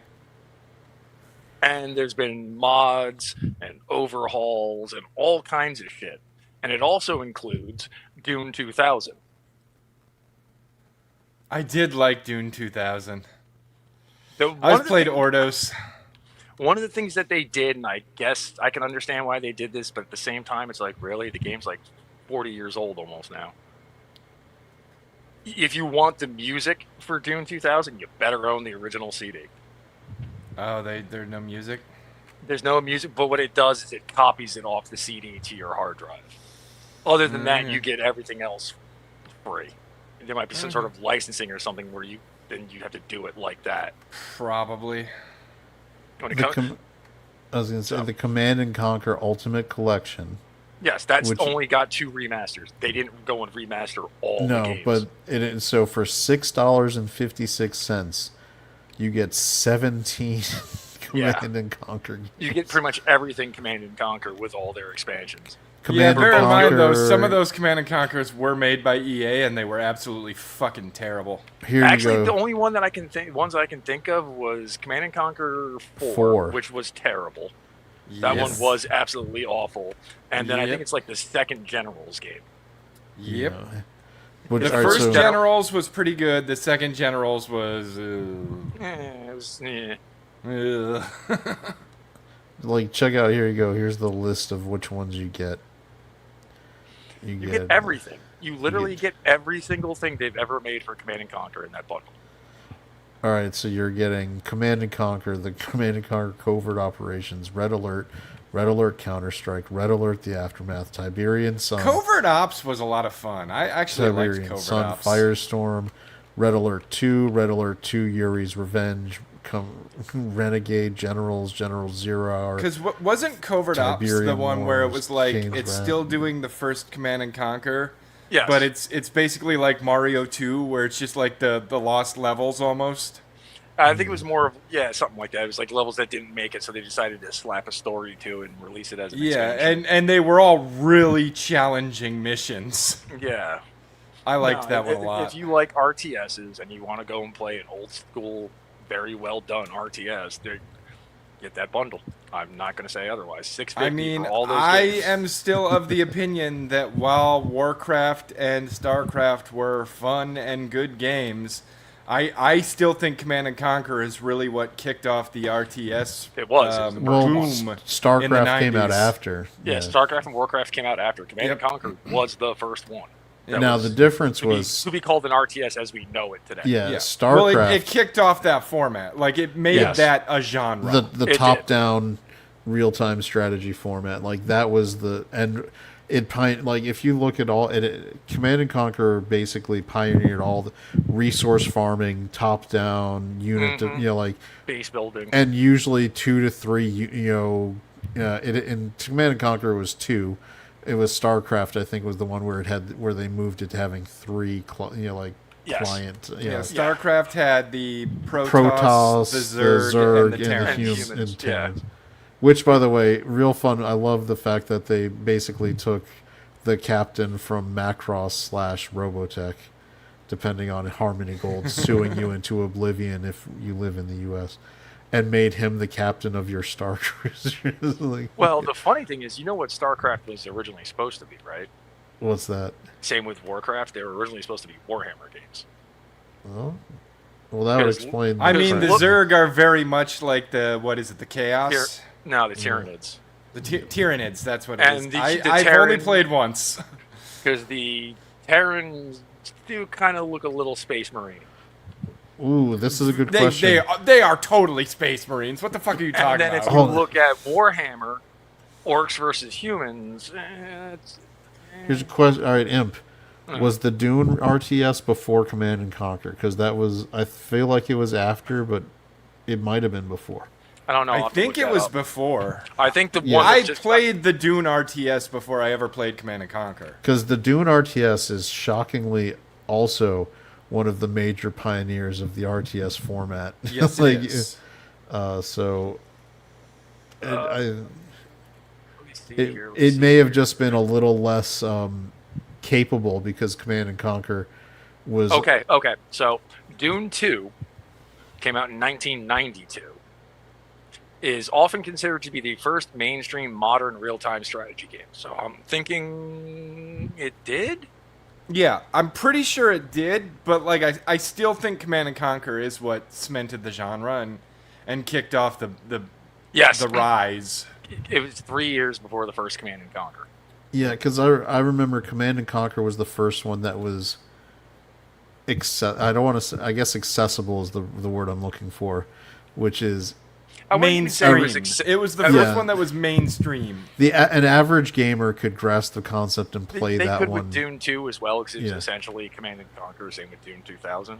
Yeah, but it never Yeah. made it mainstream. I don't. No, think. but Like- here's the thing: Bush taking it the victory was- lap. if you didn't know about Dune in the 90s, you wouldn't care. I Command didn't and know about Dune in the '90s, but then I played that game and I was like, this is fucking awesome. I mean, I knew of Dune and I'd seen the 80s movie, but that's where it ended. I had no prior knowledge. The game just looked cool, so I tried it, and I was like, I love this. And then I got interested in Dune. But Command and Conquer had that more mainstream appeal of just standard military. It was more polished. It was it had the soundtrack, man. The fucking soundtrack. Yeah. So good. One of these nights, we'll have to check out some of like the overhaul mods that people have done, especially for Red Alert 2, because they also overhauled the soundtracks. There was one me and Smokey were playing, and I was like, "Holy shit! They metaled this soundtrack up something fierce," and it was just well done, and still fit what was going on. Well, yeah. Oh, here we go. Here's another weekly reminder to buy I gotta physical step away media. for just a second. I'll be right back. PlayStation just sent out the notice that they are deleting 551 movies, possibly, from people's accounts because they lost their rights deal with Studio Canal. So movies like Rambo: First Blood, Bridget Jones' Diary, Deer Hunter, Terminator 2, Total Recall. If you bought them through the PlayStation movie ecosystem, it's just been yeeted from your account. Wow, They're going to be tough gone. shit. Yes. Because remember, what you are buying when you buy it from Amazon or the PlayStation Store you are buying access to a digital rental as long as the service has the rights to it. You do not buy the movie. So if you want to own the movie, you have to buy the physical copy. And here's the fun thing. The United States, if you are a viewer and live in the United States, is perfectly legal to make a digital copy of physical media you own. That's correct. That is long settled And it law also in goes the for United video States. games too. Yes, so as long as you have a physical copy of it, it is completely legal to have a digital version. Like Imp is saying, if you use an emulator and you have classic Nintendo games, if you have the actual cartridge, it's legal. Even Nintendo tried to make it so emulation itself is considered illegal, and for once in their lives, they were pretty much laughed out of court. Because again, this is one of the times where the legal system in the United States got it right very early. That if you have physical ownership of media, it is well within your rights with your property to make backups, to do whatever you would like with your own physical media. You don't have a temporary usage license or things like that, which is why people even sued when some Blu-ray discs, when they first came out, had a DRM kind of style online like unlock feature, and that had to go. You can put encryption to keep it from getting copied illegally, but even then, it only took people a little bit to get around that. But you can't make it so your machine has to be online to play the disc. There was also another thing they tried doing. They tried getting manufacturers of Blu-ray devices to put cameras into the players so it could scan the room to see how many people were watching the movie. Jesus. And if there was more people than the license allowed for, you'd get a prompt asking for money. Don't tell Same. governments that. They'll use that. But it never caught on because people were like, fuck No. you. No. For a number of reasons. When I bought Well, I remember the first smart TV I bought where it had one of the cameras built in. Piece of tape. I immediately hacked it open and just disconnected it. I don't trust it. So I was like, I mean, my parents aren't overly tech savvy, but on their new doorbell, it had a thing for a camera. My dad's like, we don't have a fucking security camera on the front door. So he's like, I don't know what it does. I don't care what it does. Just put a piece of black tape over it. here, it's weird to say this. I don't mind the outward facing camera. No. But it's just one of those things of, okay, why does, it's a doorbell. It's Yeah, not, I mean, it was just advertised as a doorbell, not a smart doorbell, not something that would work with a ring or anything like that. He's just like, yeah, no. He's like, don't trust it. Don't care. I actually don't mind the camera doorbell, just because I do like. It is convenient to be able to see who's at my door before I walk towards it. Not to mention, and this is again, not to get into rabbit holes, having cameras like that can help you deal with aggressively enforcing overstepping authority figures too. There is a not inconsequential number of times where people who have been swatted or had their house based on a false warrant, or think of Afro Man. Having the cameras showing what they were doing became essential to helping win that case. So I don't. So I'm kind of. I don't put any cameras up in the interior of my house. I don't like that, but I do like the exterior cameras just to record who's coming out there.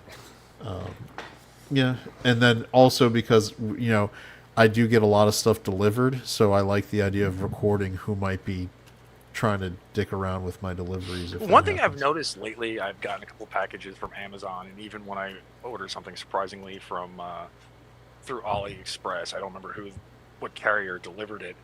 I got an email with a usually picture. It's DHL. Right, but I don't know if they actually delivered it to my house or they passed it off to like FedEx or something. I don't remember. It was a few months back. But I would get an email saying it was delivered, and if I hit the link in my email, it would take me to Amazon or whatever, and it would show a picture of my porch with the package Amazon there. does that. Sometimes. Sometimes, yeah. Sometimes they do, sometimes they don't. I was like, that's weird. I don't get a lot of those anymore because I usually see them, and I just I come out and grab the package. I got a board game via eBay that was done with that. You buy stuff on eBay? I don't trust eBay. I didn't have a fucking problem. Well, anytime I order something from a site I'm sketchy about, be it eBay or like a CD key site, I do it through PayPal. PayPal has their own fair share of fucking problems, but they do. If you say, "Hey, I didn't get my shit," and you can prove it, which is usually pretty easy, they'll refund your money. Yeah, usually. So, well, also where I got it via eBay was an actual store location that had a brick and mortar shop as well as sold stuff on eBay.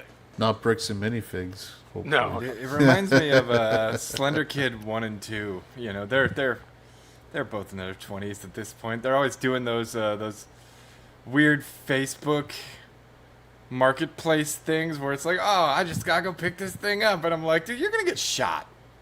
Like, this is not someone just giving you some shit. This is an ambush waiting to happen. No. They do it. They come back with weird shit. Oh, I got this for $10. Oh, this TV doesn't even work. Yeah, no shit. Why do you think they were selling it for $10? And considering the deal I got too is one of those things where it's like, yeah, that board game normally sells for about 80 and I can get it for 40. Yeah, I think I'll do that.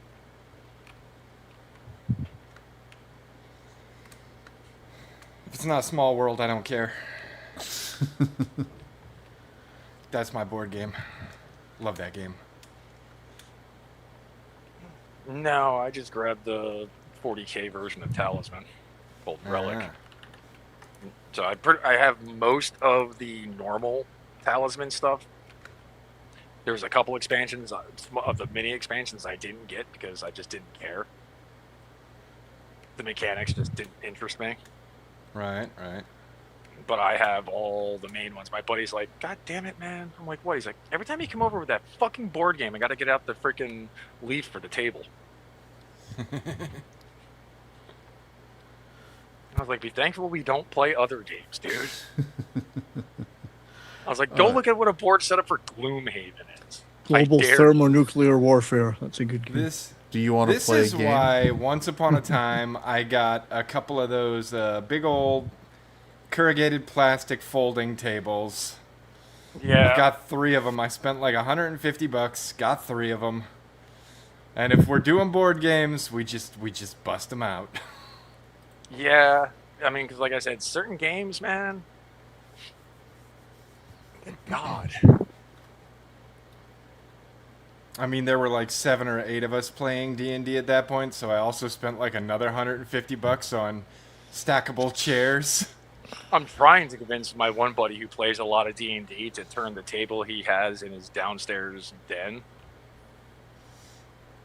which is where him and the guys play D&D. I'm like, turn it into one of those fucking ultra fancy gaming tables, dude. I would love to. I have some project ideas for something like that. He's but like, yeah, but they're so fucking expensive. I'm like, dude, you dropped $100K to refinish your basement to turn it into this. I want to do it myself. I'm gonna rebuild the wood shop before I start trying to build a new gaming table. You just told me you're gonna have to drop another $35K to fix the bathroom down here.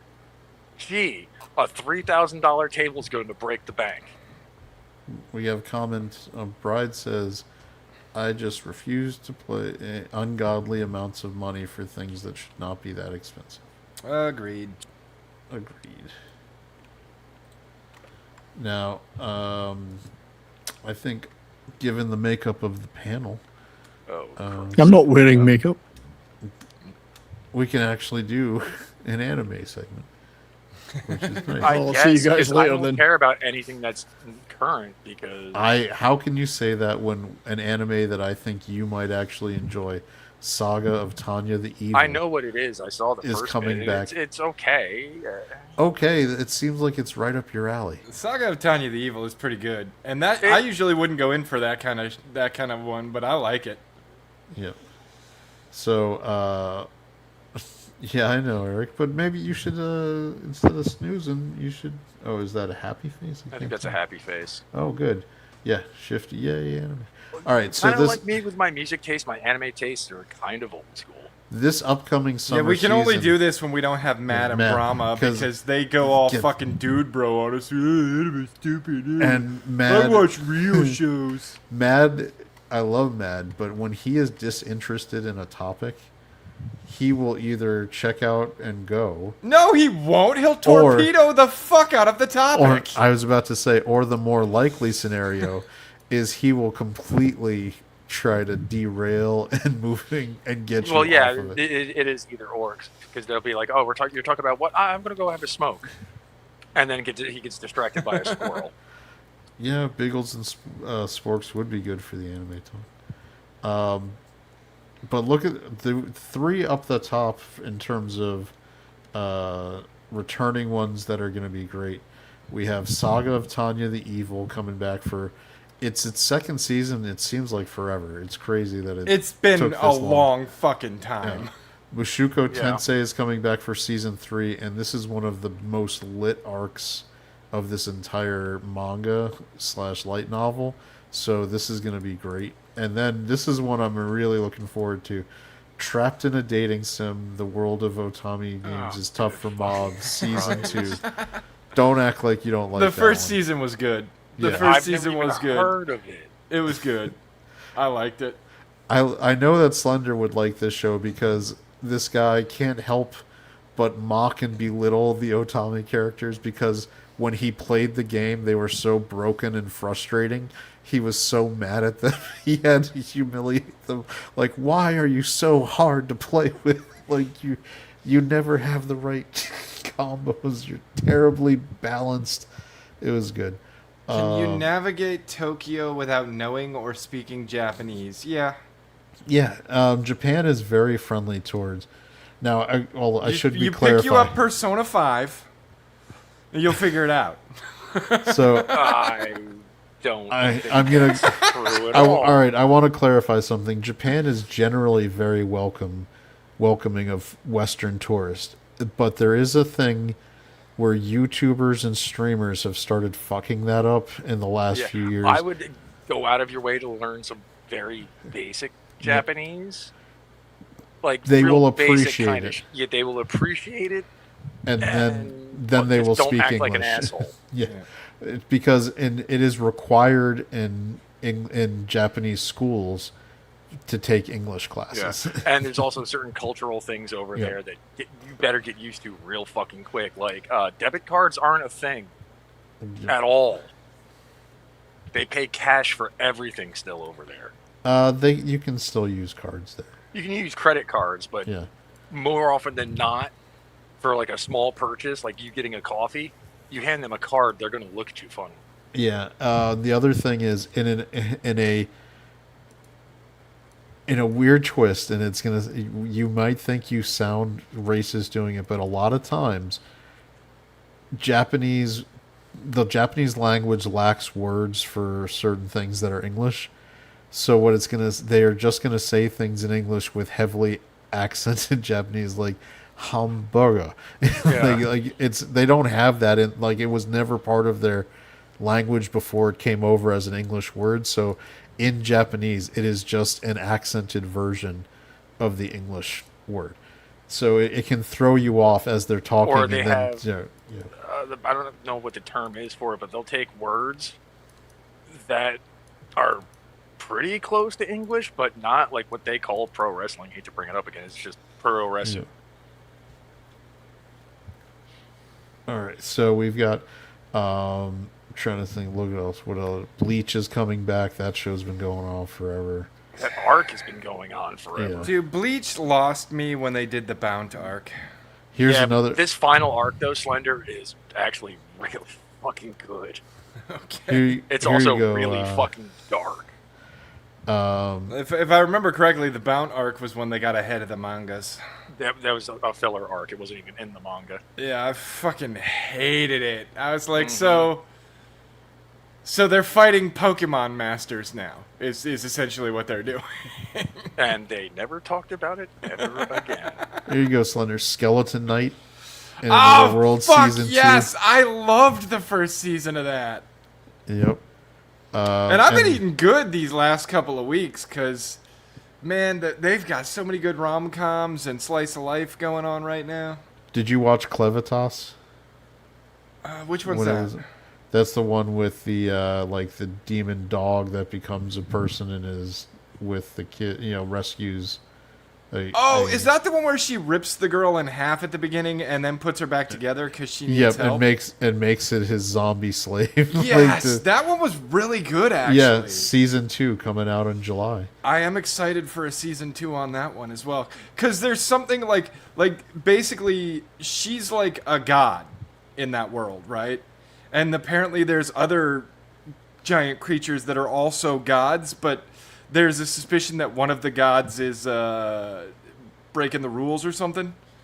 So they're investigating. It's very interesting. I'm liking that one. And it does not pull punches with giving characters exceedingly sad backstories. Like, It's fucked. Yeah. It is. But they have exceedingly sad backstories, but it pays off because things start to work out for them. I agree. Yep. So we've got that. Oh, you want rom-coms. You and I are polar opposites, season 2. I liked the first season. Yep. And then this is the goat of the parodies. The 100 girlfriends who really, really, really, really, really like you. I couldn't get into it. It's so funny. I tried, couldn't get into it. Did you watch Old Country Bumpkin, The Mastered Swordsman? That one was on Amazon. I think you would like that one. I did watch it on Amazon, and I thought it was really good. Yeah, so season 2 of that is coming. We've got a new version of Ghost in the Shell, which is going to be A terrible idea. It 'Cause depends. sometimes the remakes can be good. But it also depends because the original Ghost in the Shell stuff was based on the manga. From what I had heard, this is going to be following the manga closer. Yeah, if you looking at this poster, that looks like they're going full manga design as the style. I hope they do well. The last one of the last ones I saw, I didn't think was all that good. It was like a prequel one. I forgot what. Might have been Arise. I think it was Ghost in the Shell Arise. Yeah. It wasn't. That I'm interested good. to see if people because if you're looking at this is super 90s styling. This is late 80s, 90s style anime. It is so distinctly different than what the anime starting in the mid 2000s through now has become. I'm just wondering if audiences will be okay, because if you even look at was it Ranma? They just redid. Mm-hmm. And there was like people kind of giving it shit with some of the design. It's Ranma. It's from the early 80s. That's what they looked like back then. That's what it was as the time, and that's the style of the time. Honestly, me and Bride have had that conversation, and I do think that anime was better drawn 20 years ago. Mm-hmm. It was. Like, I'm sorry, but every character looks like a kid now. Like, it used to be you could tell the adults from the children very easily because the adults look like fucking adults. But now, it's like the 40-year-old looks like he got out of high school last week, And I will also say to the style, I would say peak anime for me was around the late 90s, early 2000s, where it was 99% hand drawn, and they would use CGI for like 1% of some, and it was usually they'd render background, some complex building. Buildings, background elements, but it wasn't like, especially mecha anime. Yeah. Like- No. Let me correct you on that because the first time mecha anime started using CGI, it looked like shit.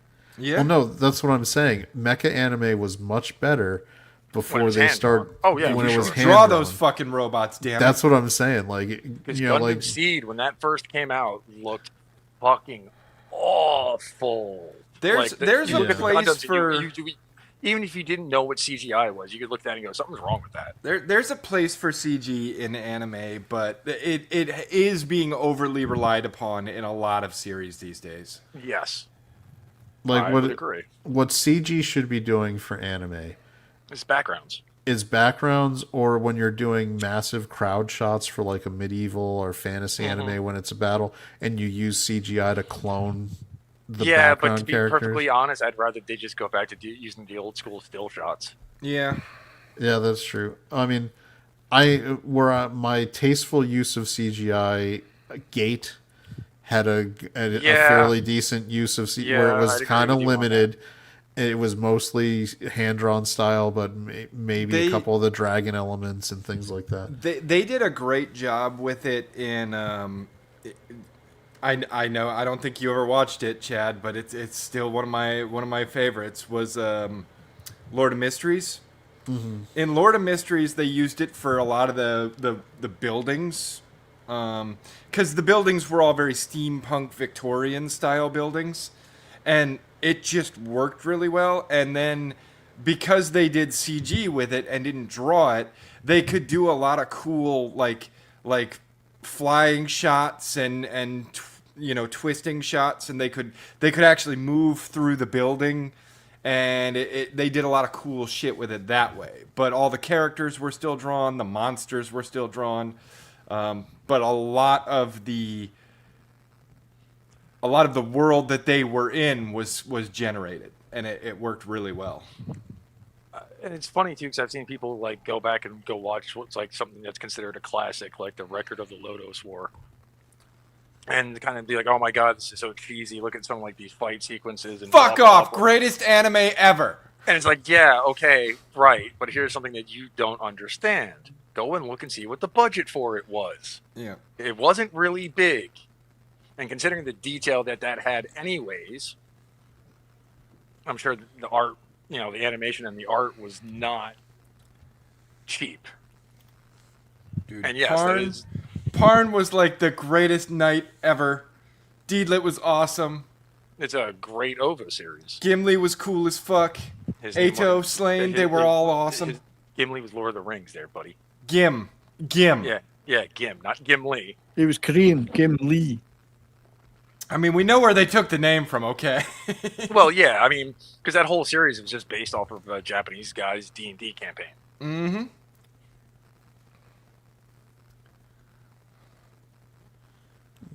Oh, I'm trying to find if there's romance ones for Slender. I mean, Oh, at this there point, are so many good romances going on right now, man. The only thing I'm actually looking forward to, and I don't know when it's going to be available for me to watch it, is the new Gundam movie. They're running isn't one it right coming now. in theaters? It's called the Klutzy Hall Monitor and the Girl with the Short Skirt. That one's hilarious. What else we got? We got the noble what is it? The Noble Knight Princess and the Barbarian King. So good. There's so many, like, I made a list the other day. I'm pretty sure I told you I was eating good. Oh, this one looks like it. The Ogre's Bride. That one sounds like it's gonna be. I mean, just that poster right there. It looks like it's gonna be a romancy anime. But nothing. You like the humorous ones though, usually. I do. Like I said, I like the rom-com and the slice of life. Those are my go-tos. Oh, Observation Log. Observation Log is fantastic. An observation log of my villainous fiance. Yep. That one's great. I've been watching I Want to End This Love Game. That one's pretty damn good too. Yeah, I mean, I'm also looking forward to when we get our next season of Dangers in My Heart. But that's not coming for a little while. It seems like most of the ones this season that are Oh, okay. There is something romance. coming that might garner my interest. What would that be? Fist of the North Star. Oh yeah, Fist of the North Star Part 2. I don't know if it's something new or if they rebooted the original. Looks like I they might think have rebooted the original. They rebooted it, but they did it. If I remember right, they did it in the style of the '80s Fist of the North Star. So it's which just is like smart. it is smart. It's for people who don't understand. Fist of the North Star is like a serious. It's very, very, very popular in Japan. It's Like, kind of very. like how do you explain it to somebody who doesn't know about Fist of the North Star? Fist of the North Star. I think a kung fu movie meets Mad Max with superpowers. Meets One Punch Man. Yeah, like the violence is insanely over the top, and in some It's- cases, insanely hysterical. It lands somewhere between Berserk and JoJo's Bizarre Adventure. Nah, That- I wouldn't even put it closer to Berserk because it's dark in a Mad Max way, but not dark like how Berserk is. Well, that's why I said it's somewhere between Berserk and JoJo's Bizarre Adventure. Kind of. Yeah. Yeah, I guess you could say that. Because like the guy who draws JoJo, the guy who does Fist doesn't know proportions. Yeah, Or everybody is size. ginormously muscular, Or much just like JoJo's Bizarre Adventure. Or just ginormous, period. 'Cause But it's a here's the lot main- more serious than JoJo's Bizarre Adventure. JoJo's is serious, but the level It of has comedy- its moments. Yeah. Although I do love the fact that we did get a great meme out of that. I mean, at the end of the day, I And immediately picked up on the naming convention of Oh, yeah. JoJo's Bizarre Yeah, Adventure yes. and could never take it serious after that moment. There's another one that's out there. They did it back in the 90s, and they redid it and added to it from the manga series called Bastard. It was me, Dio. No, that's not even the meme I'm talking about. It's the next year, pretend you're retarded. No, I'm just because of that. I could Yeah. not. Well, and his henchman's name was Vanilla Ice. Yep. And then they ran into those weird Aztec gods, and they all Yeah, it had. was like Cars, AC/DC, and Wham. Yes, that was what it was. So, and to Bastard, hear it in Japanese too. Like that's one of the few that I would actually watch yeah, 'cause subtitled it's not Wham, because it's Whammo. Whammo SCTC! Yeah, and yeah, it's like what? Or the woman who trains one of the main characters is Lisa. Yeah. Or the friend of the family was REO Speedwagon. REO Speedwagon. But Bastard, you might like Slender because it's considered dark fantasy, but not like Berserk or Claymore. I've seen it. I That one also saw it had a a- long time ago and barely remember it, but I know that I did not hate it the way that I hated Berserk. With that one, I think the naming convention will really just make you go, wait, what? Because everything's named after metal. Like the kingdom's called Metallicana. Of course. The main villain is Anthraxis. He casts a spell called Black Sabbath. Of course. And he also casts one called Exodus. Gotta bust out that Symphony of Destruction. Yeah, I believe Megadeth is used in that terminology as well. Same with Halloween. He fights a vampire that looks and sounds like King Diamond. Yeah, if I remember correctly, I didn't have any problems with Bastard. Yeah, it's dark fantasy, but not, like I said, not like Berserk or Claymore or... Weirdly, I found Akame an got killed. old anime that I watched for nostalgia the other day. I think it was on Amazon or I found it on Crunchyroll or something, but it's an old one. One from like when I was like a young man and first getting into anime. The Ruin Explorers. Doesn't ring a bell. Oh, it wasn't a series. It was just like, well, it wasn't a long running series. It was just like 2 movie length. So it's probably like 2 ovas. Yeah, and it was a lot of fun. Yeah. It was silly and cute. Well, That to one and answer- Slayers. I liked yeah. Slayers a lot too. To answer Bride's question real quick, no, Fire Force ends with season 3. I believe the second half of season 3 just finished, so or is in the process of just I finishing. want a season 2 for Sentence to Be a Hero.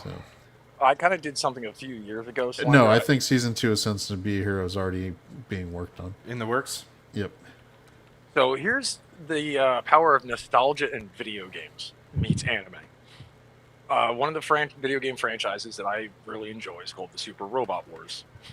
Anime mechs meets Final Fantasy Tactics. Mm-hmm. Playing one back in the day, and it goes into when the mech joins your roster, it shows its transformation sequence. Some little trigger went off in the back of my head going, I know this. How do I know this? Did some digging. There was a animated movie that I remember from when I was like 4 years old called Starbirds, which was taking a bunch of the episodes of this one anime, smashing it together, translating it into English, and changing the plot. I think I saw that. Starbird sounds really familiar to me. Did you I see? wouldn't be surprised if everybody on the panel, with the exception of maybe 70s, saw that when they were younger. Because I remember seeing it on HBO. That wasn't Yeah. Battle for the Planets, right? No, it wasn't Battle for the Okay. Planets. And weirdly enough, the only time I saw Battle of the Planets was when I was at my grandmother's house, even though we had the same channel where I lived. Was that further up into New England? No. 'Cause- My grandparents lived down on Long Island. So my Yeah, I don't think my I've ever seen family, it. my mother's side, was all up in Massachusetts, and so they had the Boston networks. And I got when we were living in Japan, it was weird. She would tape Saturday morning cartoons for us because Right. Armed Forces Network, you got one channel, right? So Yeah. she would send over the tapes. And what was great Yeah, is it's this not really was, a network, is it? no, I was explaining it to my wife because she did. I was like, the Armed Forces Network is an amalgamation where when you were over there, you had one channel that And it was would just show everything. no, they and wanted. it would be like they would pick and choose from NBC, ABC, Yeah. CBS. Like it was a mixed smorgasbord lineup of what they felt like they would want to air. But so we would get the tapes and we would watch it. But that was in the golden era of the random syndication of Japanese anime, where a random company in the U.S. would import it and have it dubbed, and then do it. So I got in New England, it was Force 5, which was that was a little before my time, that was but not by much. Yeah, it was if- 5 different anime series. It was Getter Robo was one it was of them. Getter Robo, and Wasn't- they the Yamato was one of them. yeah. I think another one was Guy King, and the other two And it was such an amalgamation. My favorite ones was the Getter Robo ones, which was great. Like, Getter's great. yeah, and because they also have they literally have Space Hitler as one of the villains. Yes, they do. Space Hitler with horns. He's he wears he's wearing the full on outfit with the mustache and everything. It's crazy. But that was where, and this is where we still have, and I don't know if you saw it on X this week, Harmony Gold got just destroyed because they put out a it's been we're celebrating 40 or 50 40 plus years of Robotech in America, and the entire comment chain was just like, F you, I can't get Do You Remember Love or Macross here. I hope you die so the rights revert. It was all... Oh, they fucked over more than just consumers. They fucked over, back in the day, a tabletop company called FASA, who make Battletech and MechWarrior. Yeah, because they said anything with, anything that has convertible... Well, they tried that, but Yeah. what happened was, when they were designing BattleTech and the mechs for that, they contacted the art out to a bunch of different people, and they did contact one guy from Japan who did it. And it also turns out it was the guy who did the mech designs for Macross. So, and I forgot how it all worked out. Razorfist has talked about it. Tex from the Black Pants Legion has talked about it. But they pretty much turned around and tried suing the shit out of FASA for using those, claiming they owned them and yada yada yada. And I can't really remember the timeline on it. To the point now where for the longest time, there was a good, I think, like 6 or 7 mechs from BattleTech that were considered apocrypha because of the whole situation, and only recently, since Harmony Gold's been hammered in time, in court time and time again, that they started showing up in actual BattleTech and MechWarrior products. Yeah, and they are. It'd be one thing if they had. Harmony Gold has tried to get fans on board by saying they were going to do new, quote unquote, Robotech continuations. They haven't done shit. They haven't done anything. They haven't done anything since Sentinels. Nope, and even that was in the late '80s, early '90s. And that got buried. Yeah. It was it was a thing. I remember seeing on eBay you could get people would make the DivX based DVDs where you could get Sentinels because they made it, they memory hold it, and Harmony Gold does that all the time.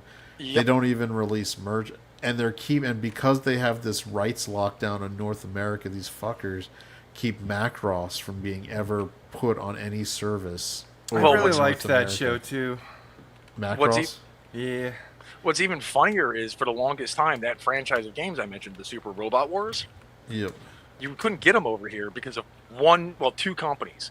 Harmony Gold being one, because Macross was in the lineup once in a while, but AD Vision, you remember that company? Mm-hmm. Because they held rights to, they tried, they wanted to bring one out over here that happened to have the Evangelions in it. AD Vision wanted to charge Bandai, who owns the sub company that puts out this franchise, more money than they paid to get the rights. Yeah, it's because people don't understand how batshit crazy the Macross stuff is, but Do You Remember Love actually consolidates it down, and it's very different than what you got in Robotech. They change. They have Maximilian end up with, the Zentradi, the female Zentradi. But he ends up on their ship using one of their mechs instead of her being on the Macross ship. It's a weird thing because they consolidate the whole 36 episode show. I don't even think it's 36. I think it might have just been 26. 26, whatever the Macross first run was, all the way down to a 2 hour, 1.5 hour, 90, whatever the movie was, and it's great. Do You Remember Love is a definitive take on Macross, and it's unless good if you're you want to sit down bootlegging for an hour and a half to 2 hours and not 8. Yeah, and because of that, we can't get a good dub. We can't get all that good stuff.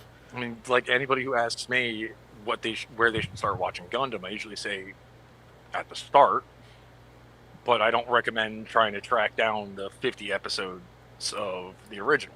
Yeah, just do the couple those movies. Yeah, the 3 movies. The only thing you're really missing out on is a little bit of character development and a couple minor points here or there. You're going to get the gist. And that's I don't say that though for the Zeta Gundam movies, because they changed a whole bunch of shit. No, I would say, and just following up with yours, when I give people like that, you give them this is a good, you watch the movies, it gives you the basic storyline.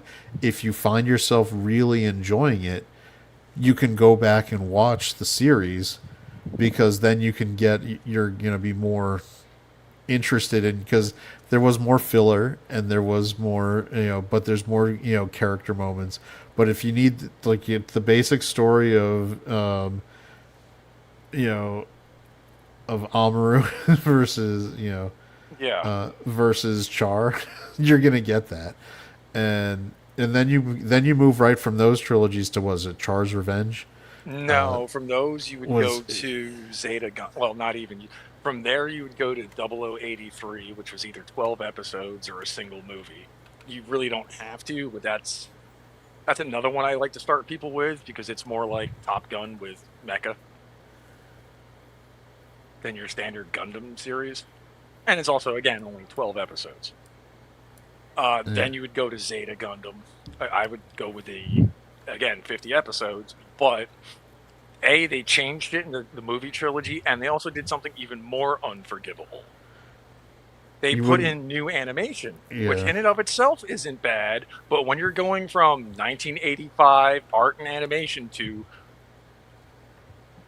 the 2010 something or early 2000s, mid 2000s CG, within from frame to frame, doesn't really looks awful. Now, And then you would go to Char's counterattack, and then Yep. if you wanted to keep going, you would go with Unicorn Gundam, then Gundam Narrative, which is 12 episodes for Unicorn. those are still Universal, essentially? Yeah, Right? and then Narrative is a single movie, rather bittersweet one at that. And after that, You can start getting into the alternate timeline. no, there's still more worlds. Universal Century yet. You could watch the F91 movie. That's okay. That was supposed to be a series, and something happened, so they just condensed shit down into a movie. Or you can go the route that a lot of Americans did, thanks to Toonami, And watch Gundam Wing. and you watch Gundam Wing, which is a standalone. Yeah. And you can, so that way you don't have to necessarily, you go straight Gundam Wing to Endless Waltz. The newest series that they did is actually an alternate universe that ties itself to the Universal Century Yeah, in the weirdest fucking way possible. Oh, are we talking about Witch from Mercury? No, G-Clux. Oh, okay. It goes multiverse route on us. That's like one of my favorite video games, and it's out it's of a print now. multiverse due to a new type trying to save Char. Oh, okay. It's some of the weirdest shit I have ever seen. That's basically the plot from the Gundam Warriors, the Dynasty Warriors Gundam game, where it was where they just basically multiverse matchup, whatever. That's exactly what the Robot Wars series is too. But the villains from the various different shows and movies and such start teaming up and working together and so on and so forth. Which is great because within context of the series they're originally from too, which is even funnier. Then you get like if you watch Char and then you watch Gundam Wing, you're like, this is the same villain. Oh yeah, they've cloned. Char's been like, cloned more than once. Exactly. And Gundam Unicorn's main protagonist is a character called Full Frontal. No, I'm not kidding. Yeah. And like Char, he's a blonde dude with a mask. There's one in Gundam Seed. There's one in Gundam Wing. Yeah, they do reusing that trope. If you enjoy mech anime, Gundam and Macross have the two most iconic mecha anime designs ever really used. And if you're older like me, you might say I wouldn't say Mazinger, but you might also be I was going to say Mazinger, or you're going to say Getter, Voltron, like the more super robot stuff. Go Line. Military. Yeah. Because there's two distinctions. There's super robot, and then there's real robot. Doesn't mean real as in like it exists, but real as in it's more scientific. When you got stuff like Mazinger Z running on photon energy, or Getter running on Getter energy. A lot of pseudoscience and made up shit. Not that Gundam doesn't have that too, because it does. But it's on a more like, okay, I could conceive of that. Or you do with Macross with protoculture and all that kind of crazy stuff. It's not in Macross. That's a Robotech only thing. No. Yes, protoculture was only a Robotech thing. I thought in Do You Remember Love they talked about the protoculture. They tried, probably, if you were watching an English dub of it. No, I was watching a subbed. I'll have to watch, because I have to get it's a bootleg, because of course you can't. Yeah. Well, no, Do You Remember Love was released over here, but then it was taken off the market. Yeah, I remember renting it at Blockbuster. Yeah. It's just hard to get now. I'll tell you. I think I've got a copy. I'll check it out. I mean, I could be wrong on that because I've seen the 3 separate series that make up of Robotech. It was Macross, Southern Cross, Space Cavalry, Southern Cross, and Genesis Climber Moss and Mospita. Yeah, in the other 2 series, they don't ever mention the Zentradi. No, because they don't mention anything about protoculture at all. They changed it. I'm pretty sure that protoculture, because in the Robotech version of Southern Cross, they do. No, but I think it was in Macross. But I'll go back and. I'll I mean, double I check. could be wrong too on that one. It's been a while since I've seen anything Robotech or But Macross related. I mean, but if you wanted in terms of perfect storm of '80s mecha design, you take the F-14 Tomcat and Yeah. you make it a transforming robot, and it's like I there you still go. want to know how Hasbro got away with the shit that they did. Well, they didn't, and some Harmony Gold shut down. That's why Jetfire got pulled from shelves. Did it? Because I don't remember ever seeing that getting pulled from shelves. It did. It got Did pulled it? from shelves. Yep. It 'Cause is actually one of the most expensive G1 Transformers well, yeah, because because it's of also that. one of the most popular. Because it's the full on. It's basically one of the Bandai Valkyries from the die-cast Yeah. metal. It Yeah, was like die-cast metal, yeah. all the extra armor bits. Yeah, so the but whole it got nine. no, it had to be pulled from shelves, and they had to. That's why in the cartoon Yeah, he's different. they have footage of like working footage where he looked like the toy, the Valkyrie, and they had to go back and redo the episode, and that's also why he wasn't in the show very much after that, because Hasbro was like, well, we can't sell this toy, so fuck it. Now he's been in stuff now because they have the technology to build a toy like he looks now instead of I think you they know, the did toy they then, did. but they saw that and go, yeah, that'll we're sell just not really messing- well before any, because Yeah. it was before any of the Robotech toys came out. Exactly. So, yeah. So they and then Robotech shit the bed on their toy line, and then eventually it got moved. If you remember, they merged it with Exo Squad, with Exo Squad's like second or third wave. No, I don't. Oh yeah, no, it was great because by then it was the early mid '90s, and so I think it was Playmates made the Exo Squad toys from the cartoon Exo Squad, and they wanted to have more stuff to make. So they got, and they already had the molds from the Robotech toys from like America, from Japan. So they imported using those molds, and they made the deal with Harmony Gold, and they slapped like you could get the battle pods, you could get the officer pod, like the really good ones. It was great. Like it was all the Zentradi stuff. They didn't. I don't recall them that they didn't do the Valkyries. It was, but That's that way actually they. one of the ones that got nuked by Harmony Gold from BattleTech. There's a mech called the Marauder Yep. that looks like a fucking Zentradi officer pod. Yep. Exo Squad was probably one of the best American-made anime-style cartoons. It actually had an ongoing storyline. It was mature. It was adult. It didn't succeed because of that. The toys were fantastic. The show was great. It just was it was before America wasn't ready yet. The cartoons were still for kids in the US. It wasn't until the 2000s where people like me and Imp, who had come up watching some of the anime stuff, were more willing to talk I was about. watching anime in the early 90s, dude. Yeah. Knowingly, it was anime. I know, but I'm saying it took. Oh, it took everybody else. Yeah. Yeah, I would say about the time of Toonami. Because it was people like us who were early adopters, so to speak, who made it okay, and then Toonami came around, and that got a lot of like middle school and high school age kids. I mean, the first anime I ever saw that I knew was anime, because there was stuff in the 80s, again, like Voltron, that was technically anime. I just didn't know it. Was Akira and a couple episodes of the Bubblegum Crisis. Yep. And 70s, since I know you like Cyberpunk, watch the Bubblegum Crisis, the original. Okay, I will do. It's I mean, like I'm 17. writing it down now. Like there's so much 80s and 90s anime that is in the cyberpunk genre. Oh yeah, It and so there's some of it that's really good. especially Bubblegum Crisis, Cyber City 08008. yeah, especially like movie OVA style ones. Mm-hmm. Like you don't have to commit to watching whole series about it. Like they were Nope. the people doing the movies were way more into the cyberpunk stuff than they were into the other things. Like that was like Akira obviously is one of the And the is funny a part good about example. Akira, it's the middle of the story we got. Yeah. Mm. But Because there's like the graphic yeah. novel. I think there's like 10 or 12 graphic novels, and we got like volume 4. It gets weirder than what they showed us too, from what I've read.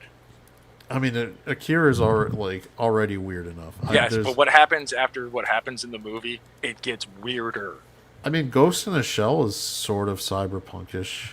That's incredibly cyberpunk. Yeah, I mean, Yeah, I was gonna say sort of. well, because there's also kind of- military. There's No, it's mil- very much so cyberpunk. So is a more recent one. I've heard Comics Division talk about it, and I've seen it too. It's called Psychopass. I mean, even Alita was cyberpunk, Yes. Yeah. Yes, it was. and that was big in that era. Yep. And it was also only 2 OVAs. Yep. But So- Psychopass is very good cyberpunk. Trying to think what Do you other. guys ever watch any Korean anime? Mom was- I know it's not called anime in Korea. It's a different name. Well, the mangas are called manhwas, Yeah, and there's webtoons.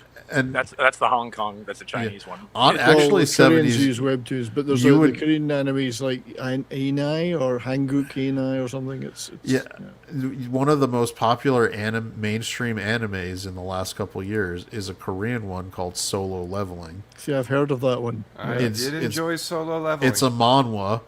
It's Manhwa, one. yeah. It's like it wears its Korean origins on its sleeve. He's I've heard of obviously- that one. Um, Because I watch a few Korean animated movies. Like What's- Lost in Starlight was one that was on Netflix recently. It was pretty good. what's nice about manhwas is that they do read left to right, which is Yep. the Western style of reading, as opposed to Japanese manga, which is right to Back to left front and right, yeah. and backwards. Yeah. You It's started. not hard to read them right to left, though. No, it's not. It takes. Yeah, I mean, it's it not does hard, but take a little. Even though I've gotten used to it, I still have to make the adjustment. Oh, and Shifty, that stands to reason about Nickelodeon because it was a Canadian channel to begin with. Yes, it was. Yeah, there's a couple. There's Plus, Solo- manhwas are also full color, which is Yeah. nice. Yeah. So Solo Leveling is one. True Beauty is another one I've heard of. So are the few Chinese comics that I've seen from Hong Kong. I mean, even One, they're all martial arts comics.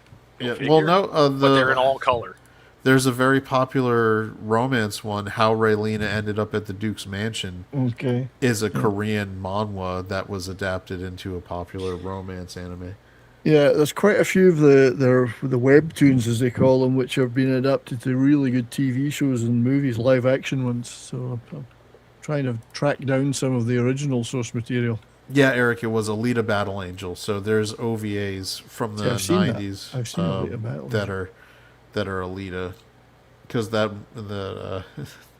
such random names for anime. Yeah, anime likes to go into full on, like, here we go. This is a good example. Coming up this season, we have Heroine, Saint, No, I'm an All Works Maid.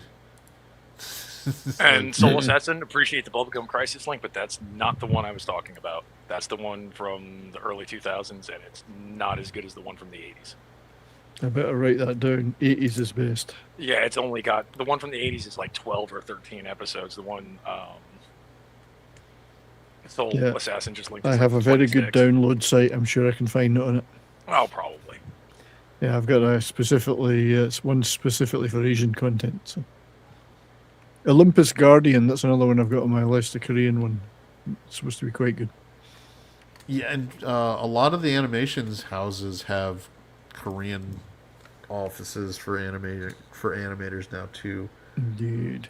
and Chinese. They do a lot of and honestly India now too. Well, They've started farming with out some to of the India. models that I've been building that have been coming from China, I was like, oh, this has its own series. Let me see what it's about. I turned it off within 30 seconds. Yeah.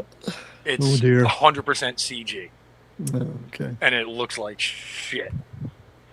It's so Coming out of CG. where?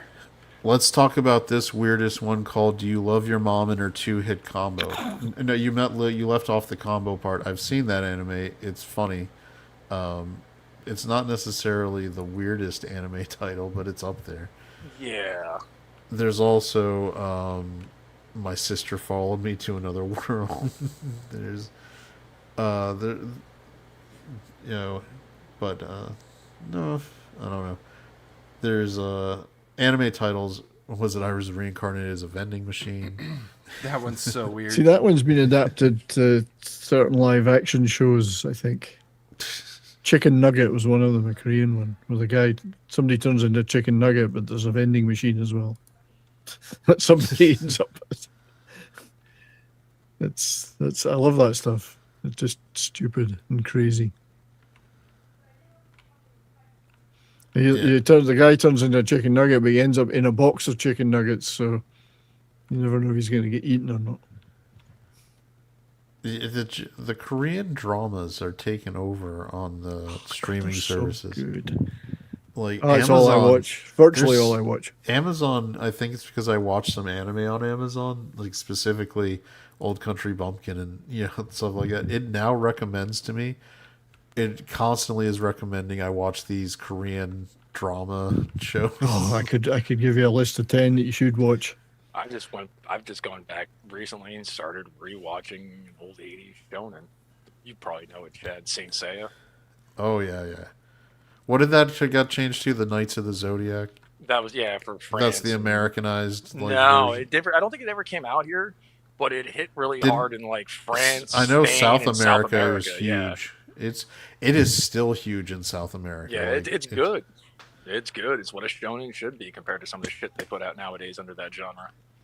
Shonen is it's tough. I was really excited when Kinnikuman came back, but I don't know if that hit. It didn't seem to hit very well.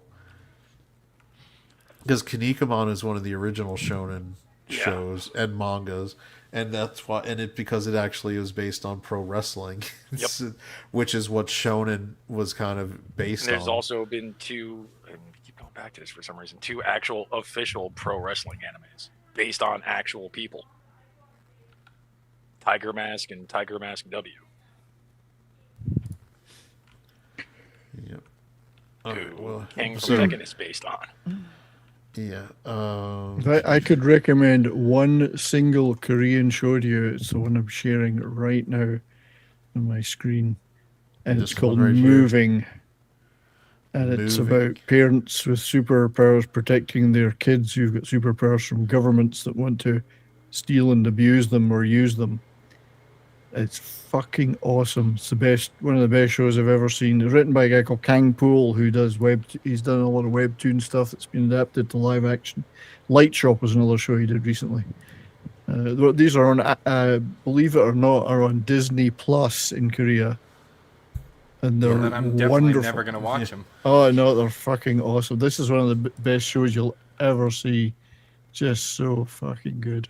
I ain't getting Disney Plus for shit. It's just full of great superhero action, or superpower action, I should say, but mixed up with spy stuff and North and South Korean intrigues, and Americans are trying to get involved. They all want these kids, But there's just some of the action that's just kick ass. I will say the first thing that got me willing to top accept stars, isn't it? that Korean stuff was good, and I'm sure a lot of people are in the same boat, was Train to Busan. Oh, Like- fucking awesome movie. Like Awesome. I had slept on Korean movies Yeah. for a long time, and then I watched that one and I was like, holy shit, is this good? Yeah, I cannot recommend this show highly enough. I'm not kidding. If you're into genre type stuff, So great it's mix of basically like The Incredibles, but more live angry. action and more angry. Yeah. The top stars as well. It's full of top Korean actors. It's not. They didn't skimp on this one. Let's put it that way. The guy that plays the guy there that was doing the shooting with the pistol, he can fly.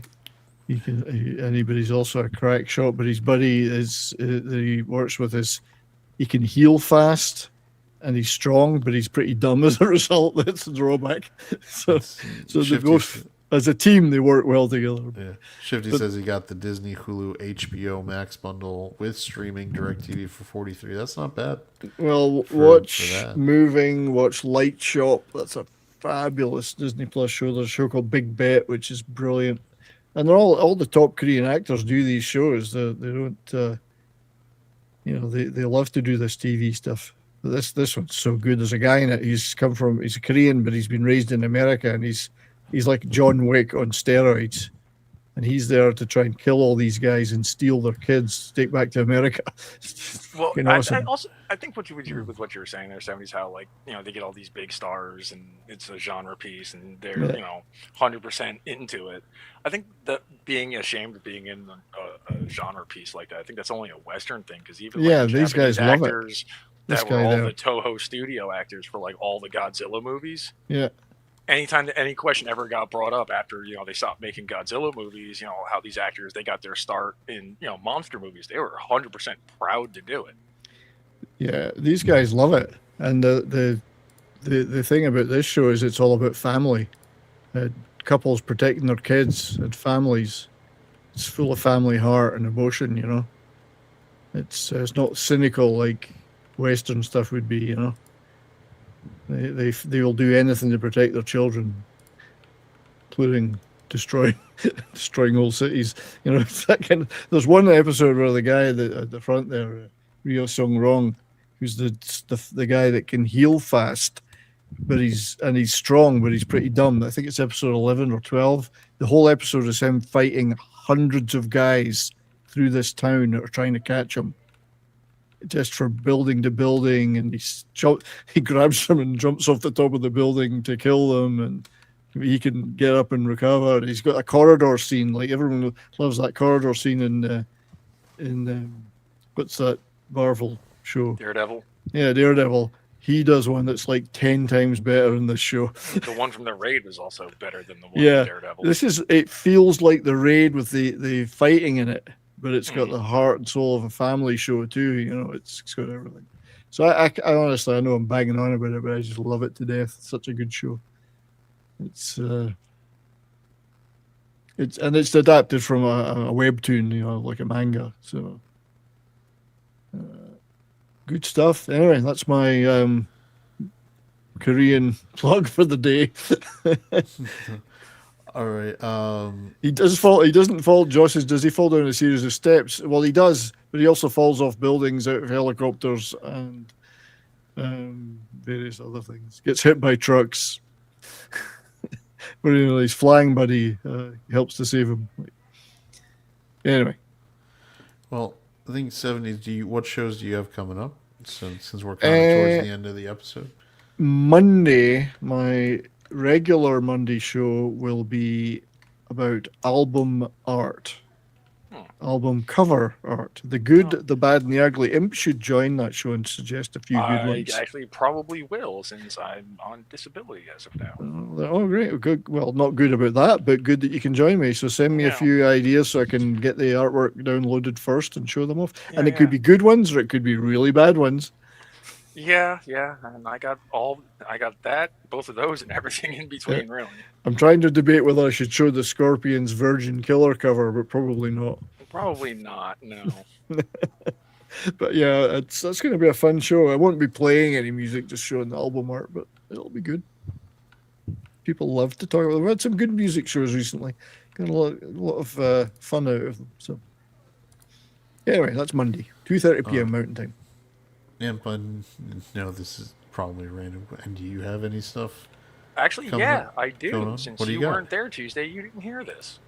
Yeah. Tomorrow night, sometime probably between 8 and 10 Eastern, I got to talk to Slender about this a bit more and touch base with the Magnificent One. Going to be doing a stream for my birthday. Nice. So probably just going to sit back and game and be our generally retarded self. Well, that sounds like fun. Super.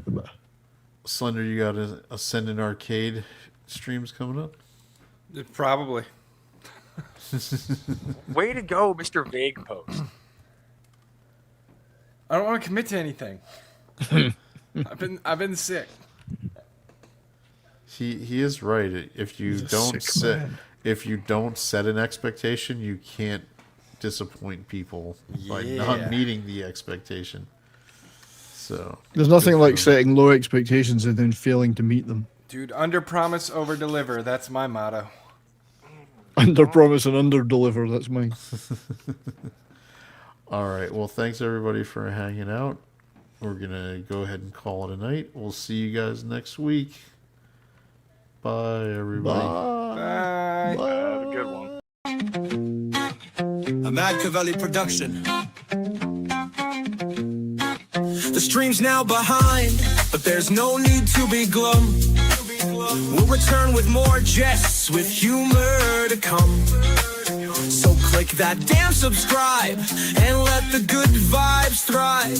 For the next grand stream, we'll surely jive. Ascend and I, we've charted the street with synapses sparking, hilarity you can't believe. You've brought your joy, so now you must go. But keep the party in your heart, yo. Keep the giggles, keep the banter, keep the screens delight. Until our next stream, keep the fun in sight. In this virtual voyage where streams do end, remember with Ascendant Art, we'll always fucking ascend. Oops, we forgot about Imp, he's bound to reappear. With chaos in his wake, all we can do is persevere. Are you happy now, Imp?